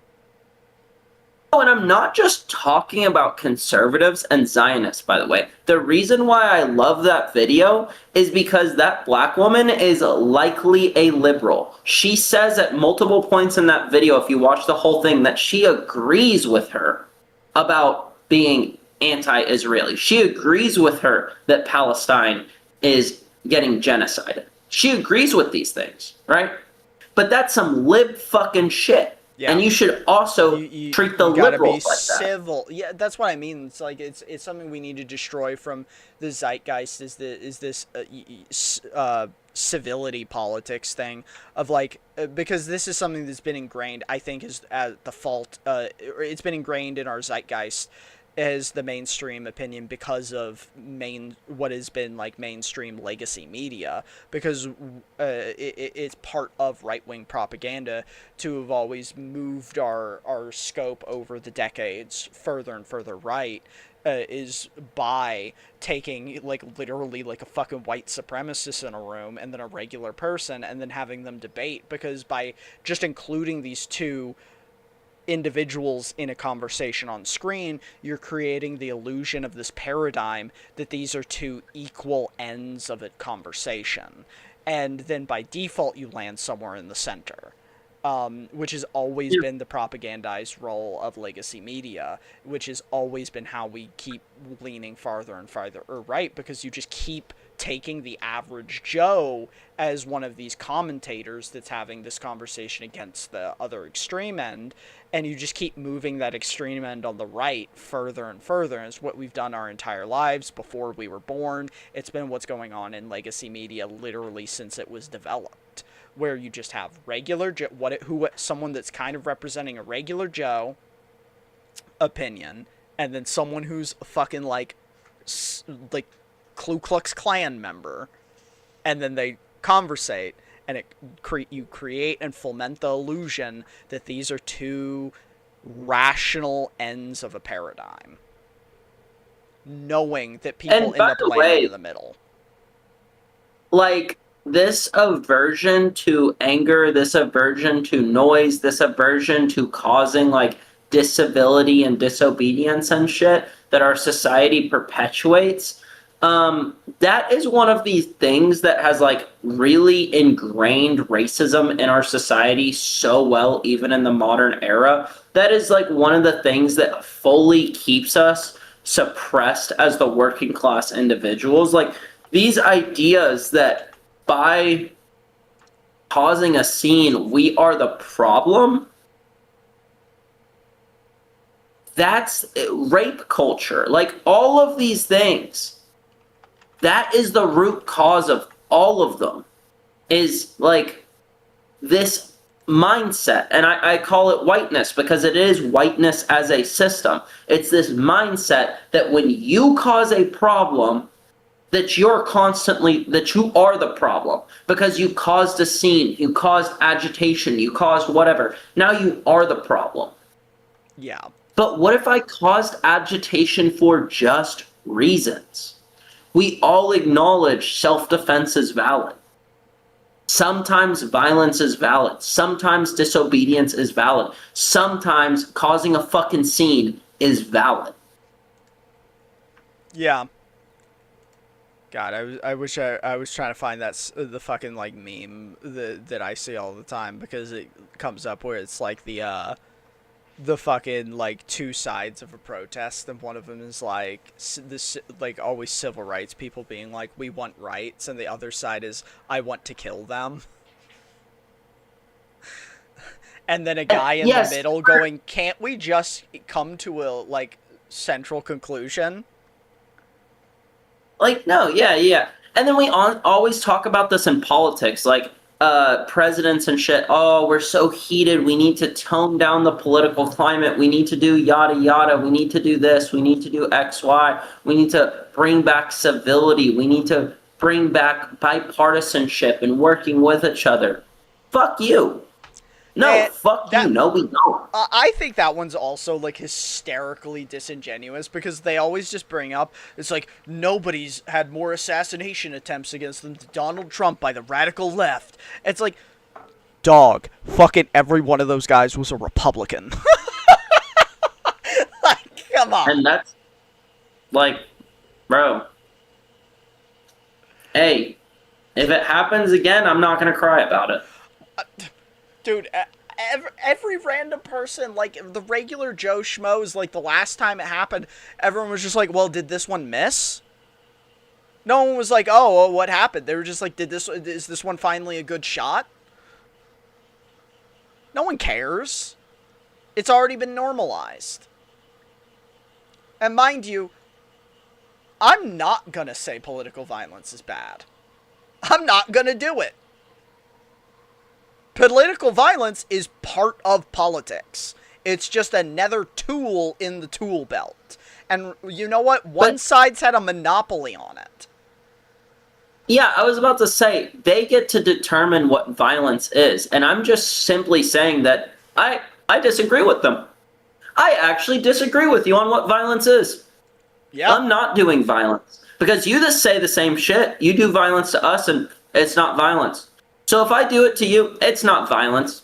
I'm not a violent person. I'm really genuinely not. I never would purposefully want to hurt someone ever in my entire life. Yeah, I would also... What I'm doing is I not would violence. agree, like, they get to just decry what violence is, because we have this, like, we can use, like, the alleged assassination that Luigi Mangione did. He allegedly hurt and killed one guy. But that one guy is responsible for how many deaths? I think I read a thing that United Healthcare alone was responsible for an estimated 47,000 indirect deaths, like, per year. So I don't know. What is that even violence? I kind of think that's self-defense. Like, if we're just using the metrics of societal violence of what kind of violence is acceptable and not, I think that was probably self-defense. Oh, and with the added background that he got denied, or someone in his family or something, someone got denied coverage due to... I think he did, for spinal injury. For a spinal injury? Yeah. Yeah. So, you violently leave him crippled for the rest of his life in pain. It was self-defense. Yeah. If someone, like, what if someone came up and hit you in the back with a crowbar? Self-defense. Yeah. It like you said, it's like they get to decide what violence is, and I know there's like specific terms for it. I think we call it the term for this when like deaths are indirectly caused by the actions of like structures. We call that social violence, I believe is the term used for it. And we just like in America, we don't consider social violence as real violence. Other countries actually have laws around social violence. For example, like, I think this was a really good example. So, I think it was about 2 or 3 years ago now, in Vietnam, there was this billionaire woman who was sentenced to death for embezzling from the government. And I remember at the time... Actually, you know what? Fucking time is so congested. This might have been like 4 or 5 years. I said two years ago, but I forget. Like, I'm old now. Time just keeps passing. This was probably like 5 years ago, actually. But in Vietnam, there's this billionaire woman they sentenced to death, and they fucking killed her. Good. You know what? I was not upset about it. But people were like, she was sentenced to death for a financial crime? And I was like, she stole from the government. You can follow the thread there. In America, maybe that's not a big deal because the fucking government doesn't do shit. But in Vietnam, that means she took money that went away from healthcare. She took money that went away from housing. She took money that literally affected, like, Vietnam's government helps people. So if you take money away from the government by stealing money from the government, that's less money that they have to help people. That's people that didn't get food. That's people that didn't get shelter. That's people that didn't get health care because she stole the money. She killed people by doing that. Yeah. So, no, she's a murderer. She's probably a mass murderer. It's just they correctly identify that you can indirectly kill people, and often indirectly kill many more people than anyone could ever physically kill people individually. Like, we got fucking American institutions that have been around since before America existed. You think those institutions don't have kill counts that rival Genghis Khan?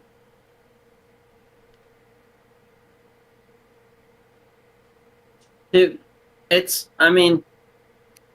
just exactly that. It's like, they get to determine what violence is, and that's what I'm saying is I'm sick of it, and I just have a different definition of violence. I do too. I agree on that I wholeheartedly. don't think anything I suggest is violent. Yeah.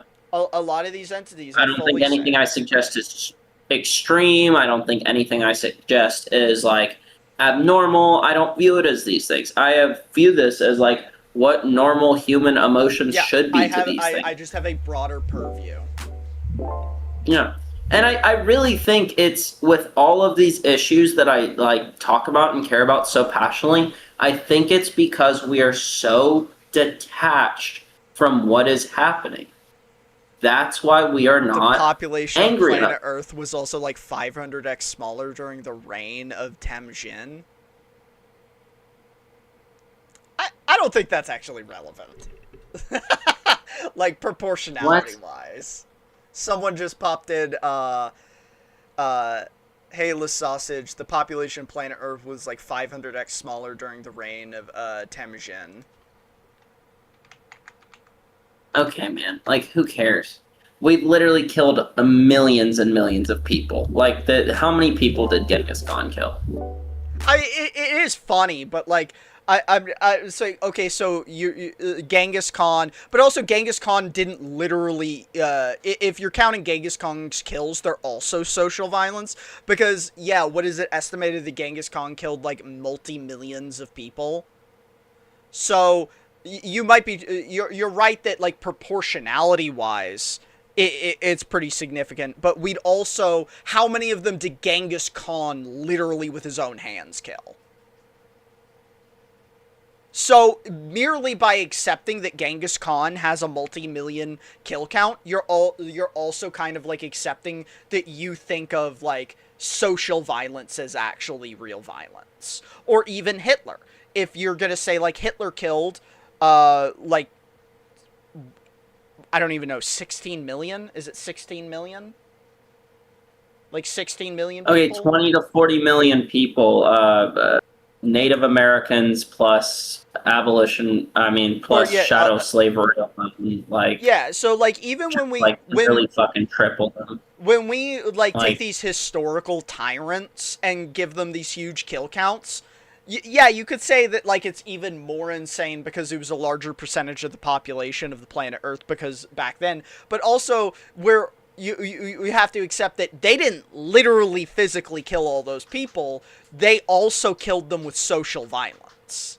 They mobilized and normalized their deaths through external means. They weren't like some Jedi warrior fucking like landing down in the middle of a sea of people and just force choking out a fucking like army. They created social structures that killed people. So that, like, in a way, Genghis Khan is directly and literally comparable to something like United Healthcare. Because they both kill people through through structural and social violence. They just further do it. We just, like, have socially normalized it. That's the only difference. We've socially normalized it. Or, like, another one we could say is, what the East India Trade Company directly created the famine in India, which is estimated to have killed, like, 1 billion people. Not that many, like 160 million, yeah. Barrel bombing Syria and the siege of Baghdad were pretty similar. Yeah. Infinite rocks versus infinite bombs. But yeah, I mean, that's a prime example, right? Like, everyone always says, and to be clear, I'm not trying to like minimize the fucking Holocaust or anything, but everyone always says that like the Holocaust is the worst genocide that's ever happened, yada yada. And they say this because it was openly violent. It was the actual execution of people. It was putting them in gas chambers. It was like direct violence, right? But when Britain starves out a country through capitalism and kills over the lowest estimates are like 40 million people. Like even capitalists are like, 40 million people. Yeah. I've seen estimates say 1 billion. Yeah, over the reign of the East India Trade Company. It's just, I would say, like, you know, in retrospect, we get to say that the, Nazi regime was direct violence. But, like, people in Germany didn't even know it was happening. Like, so, in a way, again, it was social violence. Like, they kept it low-key. They kept it under wraps. Like, it basically only got out because we did investigations and shit. I mean, shadow slavery, at least like 50 million people killed. Yeah. You know? Like, dude, I'll send this to you because it's actually really interesting, but and kind of like, so we both know about, like, we basically genocided Native Americans. Like, I've seen estimates that we maybe killed like 10 million Native Americans over our colonization of the United States. like how many? 10 million. We killed way more than 10 million. Yeah, no, I've seen like way. Yeah, I've seen estimates like 10 to 15 million. But it's also really hard to say because they didn't, like, we weren't fucking keeping tally. But there's this, like, it's interesting. So everyone knows about how we basically genocided the buffalo just to make sure that more Native Americans would die, right? I did not know we straight up destroyed entire ecosystems of the United States just to kill Native Americans. There's this pretty interesting like little video by this guy Mini Quick interruption. Yeah. So according to the researchers,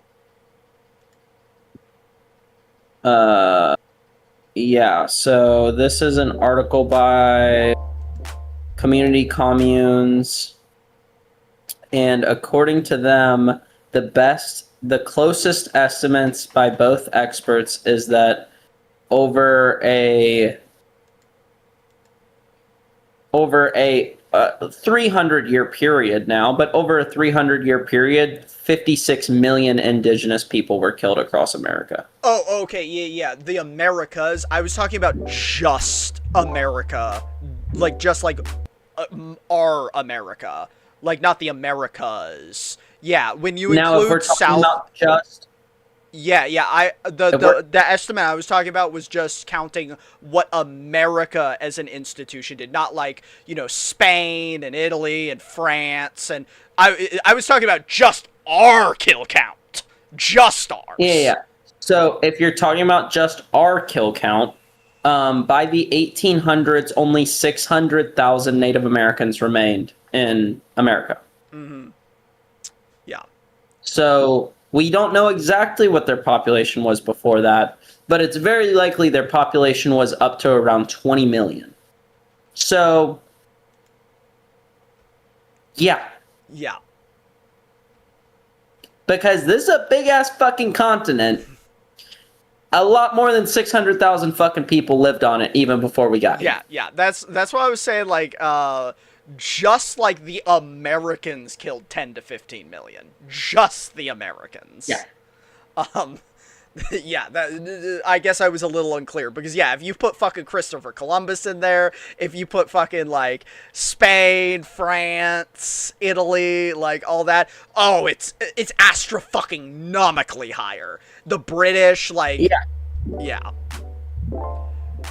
Wait, that's what I always, like... It's just this like annoying ass fucking America brain propaganda that's constantly spread around where we act like other countries like do the worst genocides ever. Meanwhile, we've done like so many that just mog the fuck out of their genocides.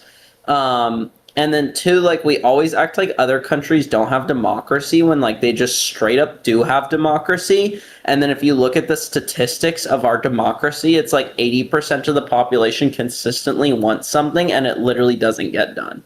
Like that is a constant statistic that things that 60 to 80% of the population want done just aren't fucking done. We don't live in democracy. Yeah.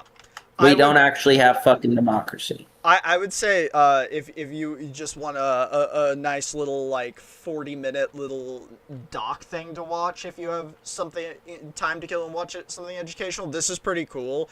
Talking about an entire ecosystem that we wiped out specifically just to fuck with Native Americans.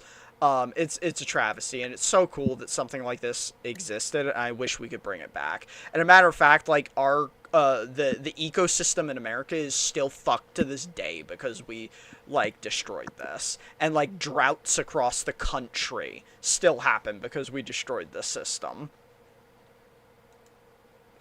It's fucking great little video here.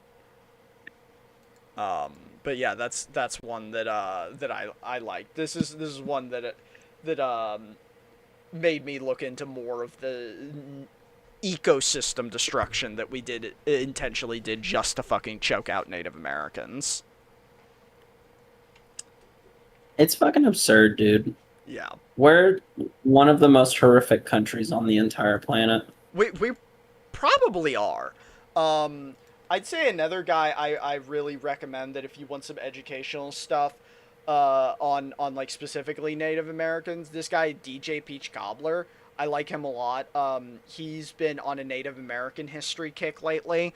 But he had this really good video where he was talking about the history of the Apaches and them trying to defend themselves against American troops. And how like it's so enlightening to hear about the actual like opinions that a lot of the natives were such chuds, though it barely affected them at all. Peak example of human adaptability. I don't really know what that means. I feel like it affected them quite a lot. Like they're still haven't recovered and are living under extreme oppression to this day. So I don't really agree with that at all.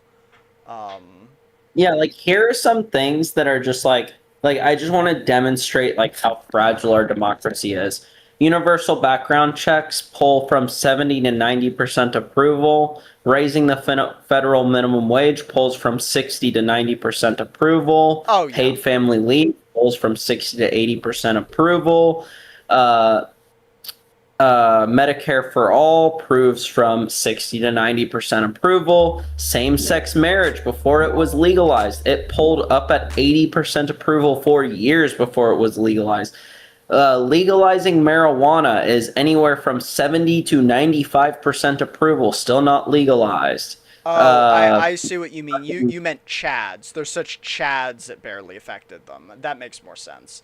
Yeah, the attack on the bison. I mean, it affected them quite a lot. It destroyed their way of life, but you're right, they were resilient. They fought hard, and it just makes it sadder that we fucking like continue to try and wipe them out.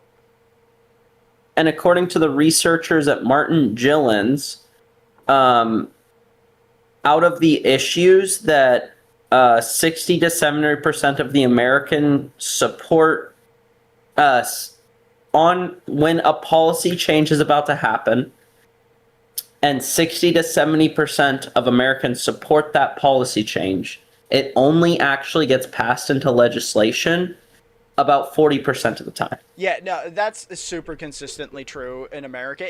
And you're right. It's an example of really how shit our duopoly has allowed our politicians to be, in that they get to choose what they're running on and what they give us rather than us electing them based on what's popular.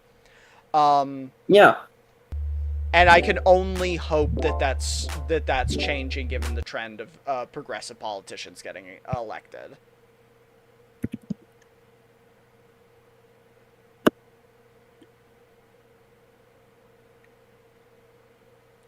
Adios, sausage. Adios. Thanks for stopping by. Maybe drop a follow if you want to drop back in. We do a pod every week, and I stream 5 days a week. Just having fun. Anyway, it's we're 4 hours into the stream, so I think it's probably time to wrap it up.